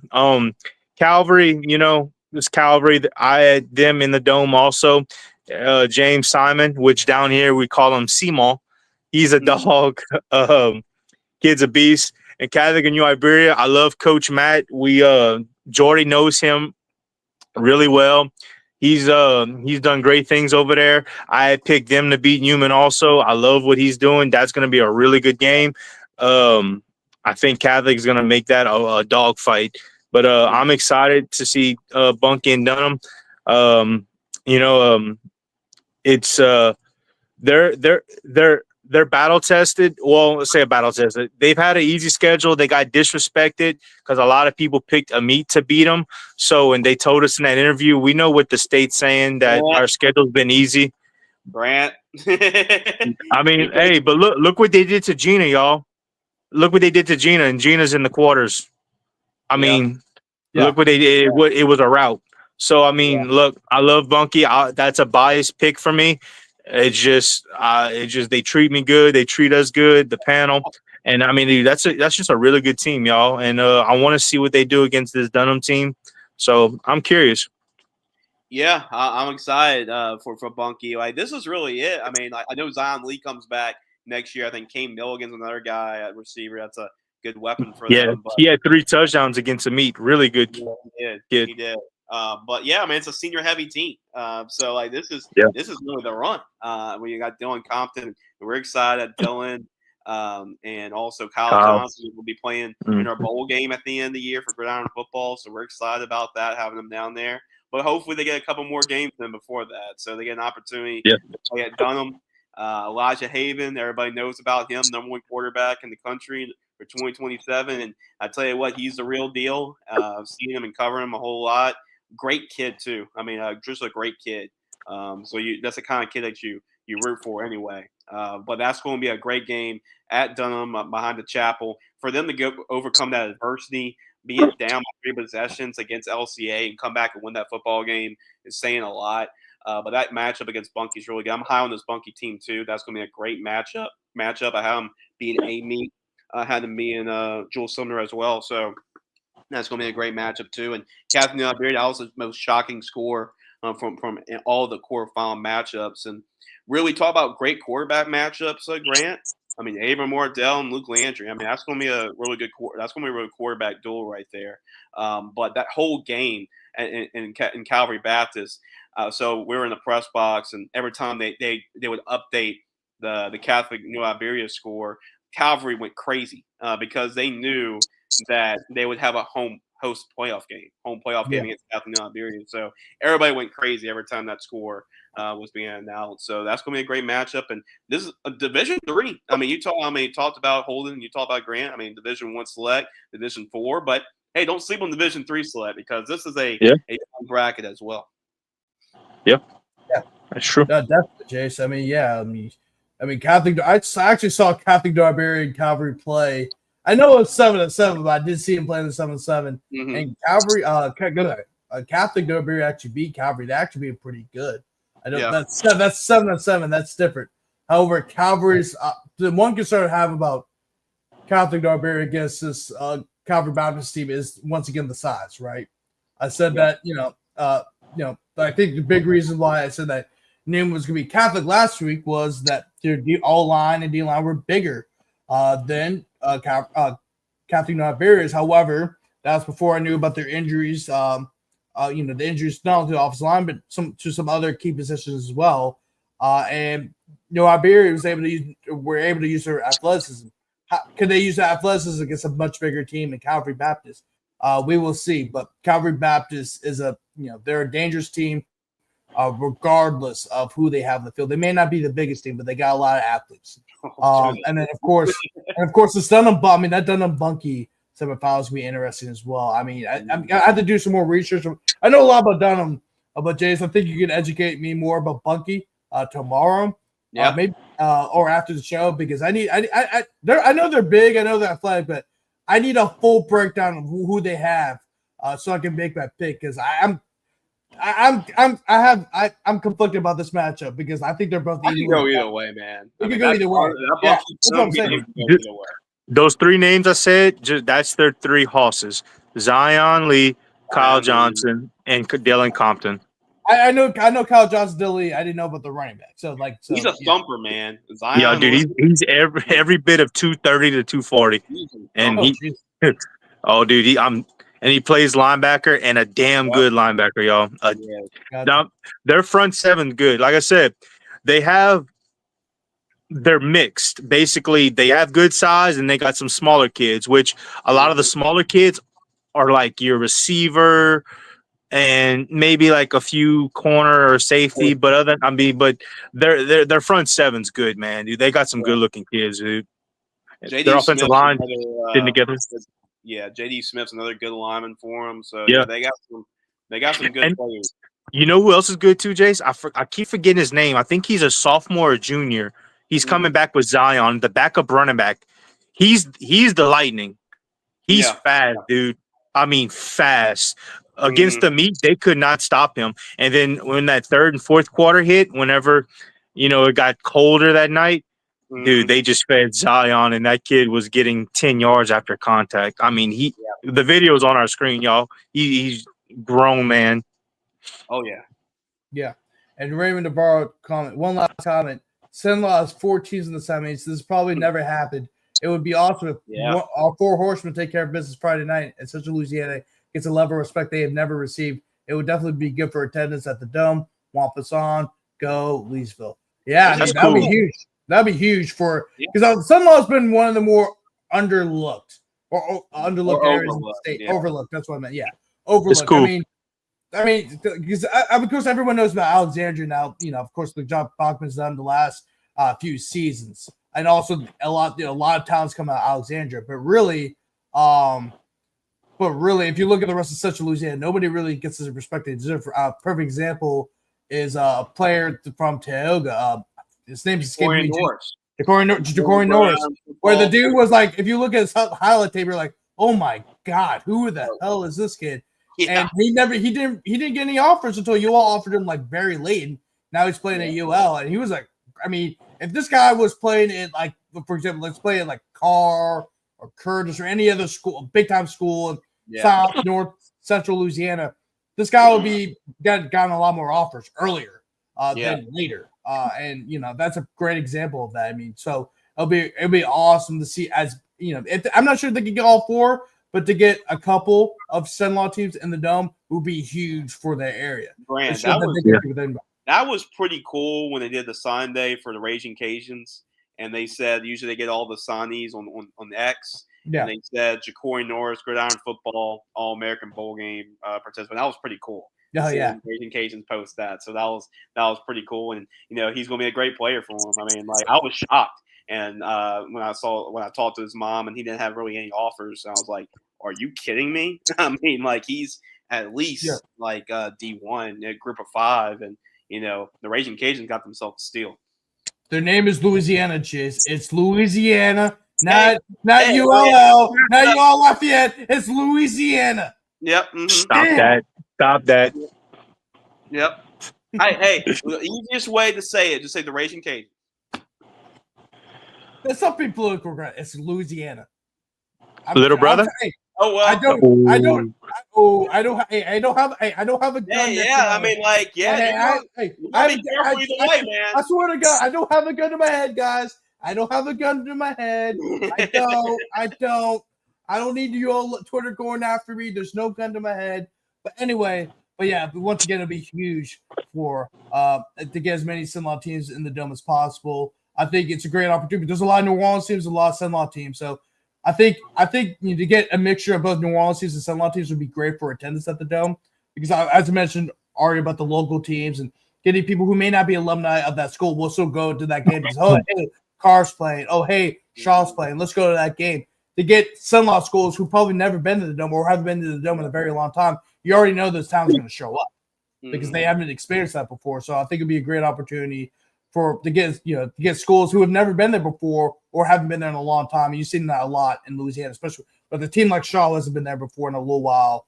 Carr goes every year, but you're going to get E.D. White has not been in the dome in a while. I know they were playing the state championship, but they had not played in the dome in a while.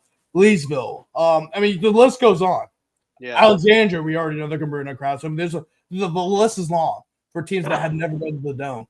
But it's especially true for teams from Sin-Law. But anyway, move on to our last bracket before we wrap things up, and that's Division 4 Select. Vermilion Catholic defeated St. Edmunds 60-20. They will take on Kenwood. Kenwood was able to get revenge over Southern Lab 50-32. They will advance and travel all the way to Vermilion Catholic. And what should be, I think that'd be a great game, Jace. Vermilion Catholic of Kenwood, two explosive teams. Both teams have a lot of athleticism and talent. Of course, we already know about Johnny Football, a.k.a. Jonathan Dartes, the quarterback for Vermilion Catholic, who could do it all for the Screaming Eagles. Covenant Christian, Washtenaw Christian defeated Covenant Christian 30-14. It sucks for Covenant Christian. They had a really great season, a historic season too, but they fell just short to one of the state's premier programs in Washtenaw Christian. Washtenaw Christian, me and Jay said this before the playoffs began. We don't know how they're 11th seed. We guess the power ratings. We guess the strength of schedule. But Washtenaw Christian is a legit top 4 seed in this bracket any other year. So it's just a bad draw in general for Covenant Christian. But Washtenaw Christian is a very talented team. Luke Vajon is a hell of a quarterback. Of course, we already know about Macon Leonard. Who's a great running back for the Eagles as well. And they got a lot of great play. And they're just a great program overall. Stephen Fischke's been there forever, and he's won about 5-6 state championships now for the Eagles. They will take on Assistant Catholic. Assistant Catholic was able to defeat the defending state runner-ups in Riverside Academy 40-35. They pretty much had control of the whole entire game. I know Riverside scored late and they made it the game near the end.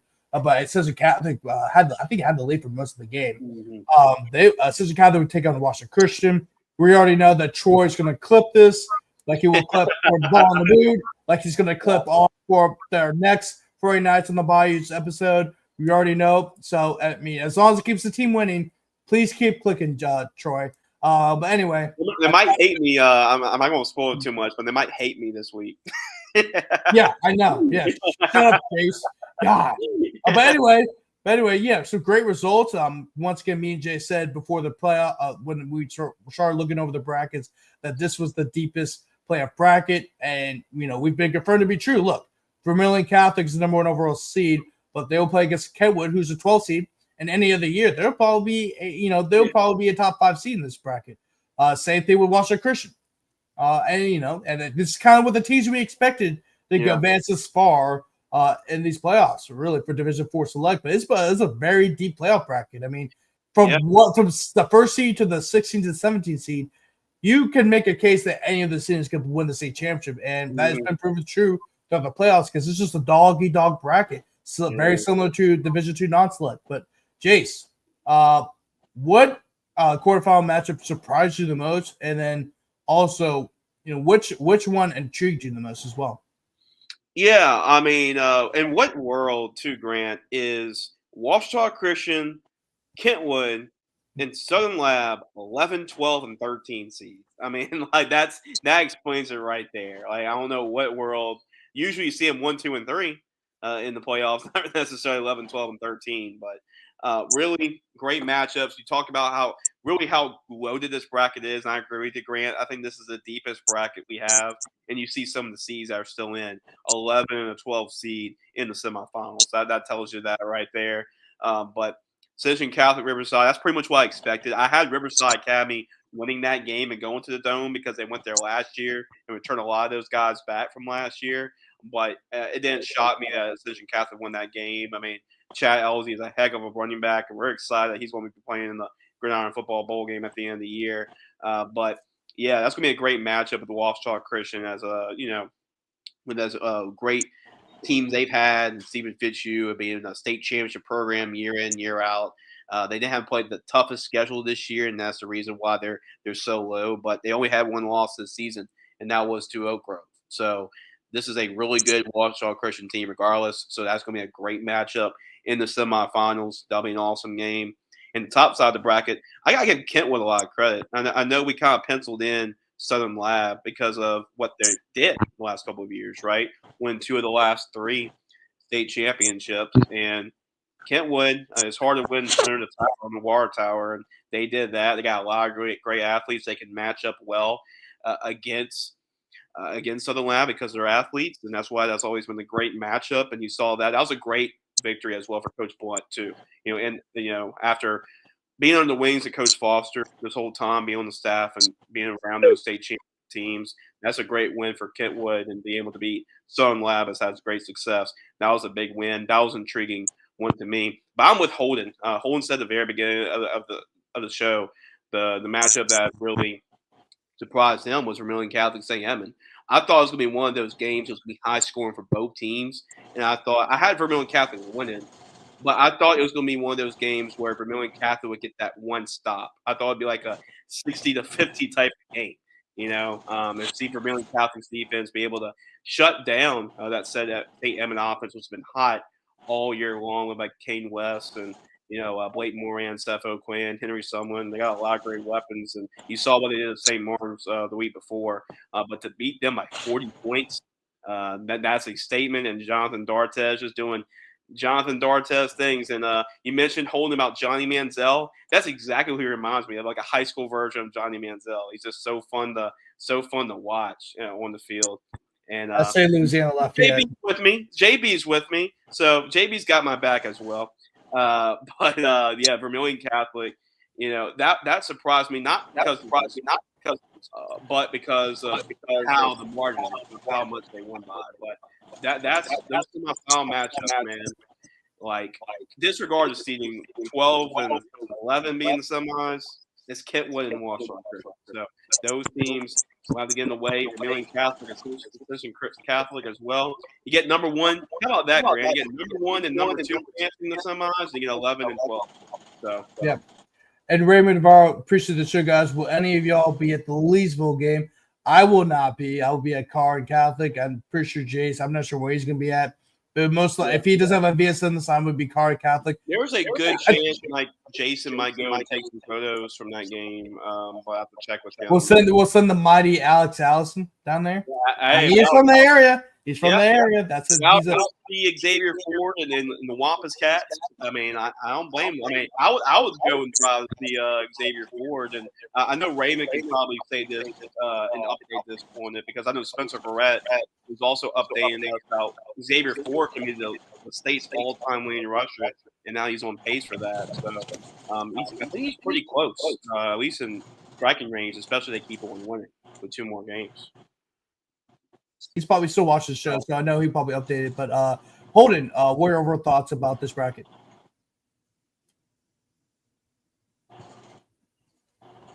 You hear me? Yeah, I like this bracket. Obviously we covered the VC and St. Ed's games last week. It was shocking to see the results.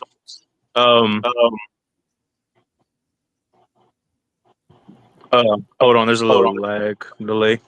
Yeah. Am I good? Y'all hear me now? Yeah, we got you. I don't know why I got lag right now. Hold on one second. We can hear you. Just to let you know. Hold on. Yeah. Bear with me. Yeah.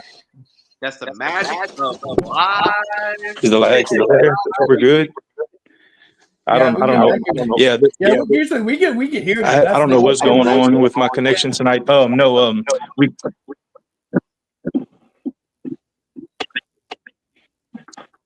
We covered the game. It was a great game. I was surprised Kane West and them struggled the way they did. Like I said, the main Catholic, they're just a really good, fundamentally sound team. Great coaching staff. I can't wait to see how they fare against Kenwood's athletes. Yeah. I think that's going to be a great game. I love what Lowell Narcisse is doing as a first-year head coach at Ascension. I think that's a really good matchup with OCS. I have Ascension in the dome, but who else? Who am I saying?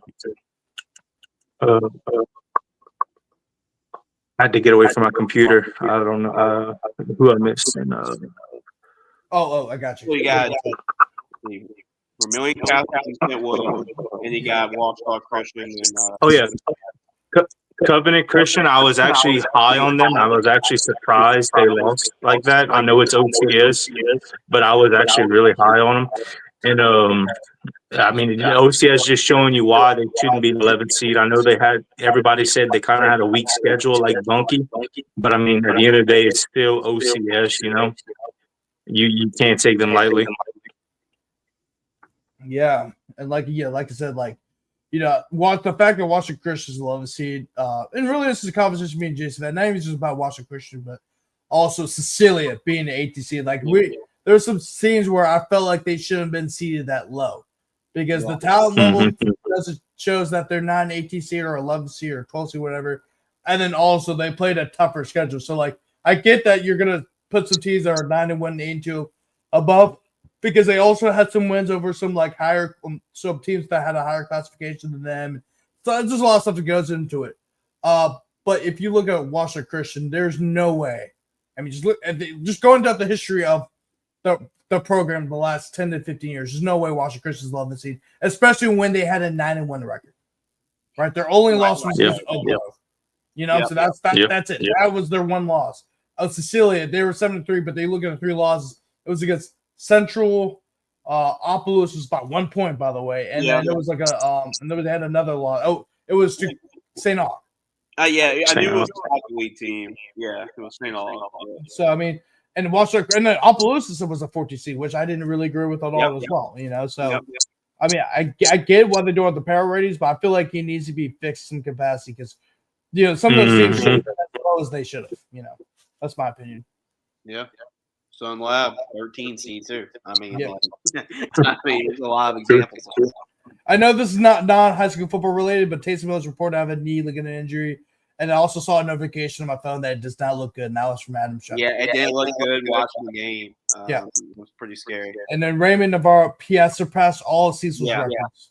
Yeah. And then I will definitely be posting Leesville touchdowns. We'll do some EDY video as well. So even if we're not there, we'll get some video. And hopefully Leesville makes the state championship. I mean, EDY. I think if EDY or Leesville, wins, I think I think there's gonna be a lot of fans from both sides that will be at the Dome. Of course, EDY is in Thibodaux, so it's only an hour away, and I'm pretty sure the whole town of Thibodaux will be there for that game. As and then also Leesville, same thing. The whole town of Leesville is going to shut down if Leesville makes it to the state championship. It should be a great one. You get a lot of eyes on Xavier Ford. I think that's what's going to be great about it because a kid like that in the year where it's been such great running backs, and then I think that's another problem too. This year's just loaded at the running back position in Louisiana. So this will be a great opportunity for a lot of eyes to see Xavier Ford on the biggest stage in the Superdome. And I think that's will help him a whole lot. So hopefully he gets the opportunity for that because that'll be great to see that. Is he related to Michael Ford? I'm pretty sure it's the same town. Is that – He might be. I think he's your cousin or something. Hey, Raymond, can you confirm that? Yeah, confirm that. Yeah, but also he said all Vernon and Rapidas parishes could be in the Dome if both teams make it. If both teams make it, of course. But he's like greatest running back class ever. I agree. Yeah, I agree, JB. Raymond Navarro said, "Yeah." All right, how? Oh, here we go. Cousins. I knew it was either cousins or nephews. That's pretty cool. Yeah. Oh, and then he Pretty says cool. this is uncle cousins is so like Yeah, which is it? Which is it? Is it cousin or uncle? Somebody like he's related to him. I mean, they can be cousins. They can be cousins, but he probably calls him his uncle because they're like so far in an age. You know what I'm saying? Like that, and that's how it is in my family. I call like for example. Oh, here we go. Uncle, I do believe. Sorry, okay, I was making sure because I get cousins are older than me that I call uncle whatever. I knew it was either one or two. I knew he was related somehow. I knew they weren't brothers, but I knew they were. Oh my god. Cousins, sorry. Oh my! Somebody confirm it. We got one dude from the West McKees, uncle or cousin, and we got another dude from the town they're from. Say it's his uncle or cousin. Oh my god! Somebody confirm it. Oh, God. See what happens when I say something? It all goes to chaos. Yeah. Let's just say he's uncle or cousin. He's related. They're related. So they're related. That's all we know. They're related. Yeah. That's confirmed. We don't know how, but that's pretty cool. Yeah. But anyway, it's awesome. But a lot of great running backs have come from a lot of really great players have come to the Leeds. Remember, Kevin Mawai also is from. Well, he's not originally from Leedsville, but he did play prep football at Leedsville High School. But anyway, let me stop, Uncle. And Uncle, I do believe. Sorry, that's what we'll go with. Yeah, Holden's messing up everybody right now. But anyway, that's about it for our bracket coverage. And let me fix this cover real quick. Oh my God, here we go. Bang. Anyway, guys, since we just wrapped up bracket talk, and what do you guys all? Oh, by the way, Raymond did post something. Offers from Houston and Tulane as well, and Houston, Tulane, ULM, and ULL. So he's got 4 offers. He's got some decent offers, but I think they all kind of late to the season. Yeah. Because I know he got an offer from Houston. I know Houston signed him, but he's gotten some offers late. But anyway, somebody's getting a deal. Yeah, exactly. Somebody's anyway, guys, to wrap up, with semifinals coming up, what are your expectations for this weekend? You can go, Jace. Oh, okay. I mean, basically, is a lot of great football. I mean, at this point, you're a semifinal team. I mean, you're one of the final 4 left, and you're bragging for a chance to punch your ticket to the dome. I mean, I don't know. I mean, if this doesn't excite you, I don't know what does. If you're a high school athlete, so this is a special time, knowing that no matter if you're a program that's been there before, that's done that before, or you're kind of a new emerging program like Bunkie, for example, a team that's trying to get there for the first time. This is your opportunity, and it's special. Anytime you can really go through that wall for 48 minutes in a hostile environment for 48 minutes and find a way to win the football game and punch your ticket to the dome, that's special. And I think that's what makes high school football so unique and special, right? I mean, everybody's dreams growing up is to play in the dome, and all these teams have the opportunity to do that. So I'm just excited for semifinal football. I mean, win, you're in, you're going to the dome, and lose, you go home. So that's what's going to be special about it. And you're just going to be, I mean, all these teams left are great teams. You can make it to this point, you're a great football team. So we're going to see some great football this weekend, no doubt about it. Yeah, Holden, go ahead. Yeah, just piggyback off of that. Yeah, nobody's a bad team at this point, y'all. I think this is where you stop seeing the blowouts. You're going to start seeing a lot closer games now. I always say this at the end of our show every Wednesday. Never take these moments for granted. Some of these seniors, this is going to be the last time that they pick up a helmet, So, I mean, why go out, and just lay down? No, go leave it all out on the field. Look in the mirror and say, did I give it my all? Like, this is for the dome now. This is like for memories for the rest of your life that you can talk about. It's just, these are special moments. I never got to make it past the quarters or the semis. So I never felt what it was. I wish we could have. So like some of these kids, they're not going to be able to taste that. And, it's sad, but there's always got to be a winner and a loser. So it's just, why not me? So go bust somebody in the mouth, and good luck to everybody. I hope there's no injuries, nothing like that. I hope everybody stays healthy, and it's just, let's play, man. Yeah. Simple as that. Same here. I'm really excited for this weekend. I mean, Catholic, Carr. There's Shaw. I mean, Shaw has a big semifinal game. They could make it back to the Dome for the first time. Leesville, Edie White, two teams that that both play a physical brand of football, and they're both Leesville has not been in the Dome since '95, and I know Edie White has went to the state championship in 2021. They did not play at the Dome, so I know they want to get to the Dome. I mean, there's a lot of you got Rustin and Destrehan. You got Neville and Central. Washoe Christian and Central Catholic. There's a lot of great games being played in the semifinals right now, guys, and I am really excited. Can we just speed ahead to Friday, please? I'm with you. Let's fast forward. But here's the thing. But also at the same time, I don't want to slow things down because I got a lot of great articles coming out. Of course, I still got to finish up my LSU articles will be put up at Screen City Sports. But then also, I'm going to do a bunch of feature articles on the semifinals, man. I'm really, really excited. We got the semifinals this week, and then 2 weeks from now, we're all going to be in New Orleans for the state championships, and that'll be very exciting to see all kinds of people from all over the state, coaches, players, administrators, former coaches, media members. That it's going to be an awesome experience at the Dome in 2 weeks. But anyway, guys, I'm Grant Sastray, owner of Ruger Sports Media and a reporter and columnist for Crescent City Sports. That is Jace Journey in the middle of Gridiron Football. Holden Lee of Under the Lights. Make sure to check them on Facebook. I'll also leave a link in the bio so you can go see their content and what they posted. And they also have a Twitter as well. I'll also post a link as well. Also, streams, by the way. Also streams. Oh, yeah, also streams. Yeah, they will host a live stream. They'll announce that pretty soon. We don't want to spoil on the show, but they're going to announce it really soon. But also, thanks for watching the show tonight, guys. We had 426 viewers right now, 427. That's the most we've had, the second most we've had, other than the selection show. So that's a pretty good views as well. So make sure, if you're on Twitter, make sure to follow Ruger Sports Media. I know you're viewing this on my personal profile, but make sure to go follow Ruger Sports Media. We're going to post some stuff, a bunch of stuff in the next few days, the playoffs and all the shooting stuff like that. Also, make sure to go. If you're on YouTube, make sure to like this video and subscribe to the Ruger Sports Media podcast, Ruger channel, to help us grow, and we can keep growing and keep talking about high school football across the state and about college sports, professional sports, you name it. But thanks for watching, and we'll see you guys next weekend.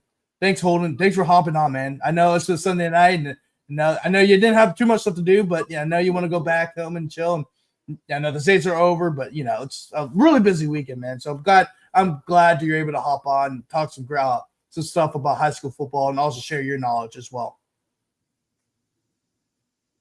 Yep, I appreciate both of y'all, man. I really appreciate that.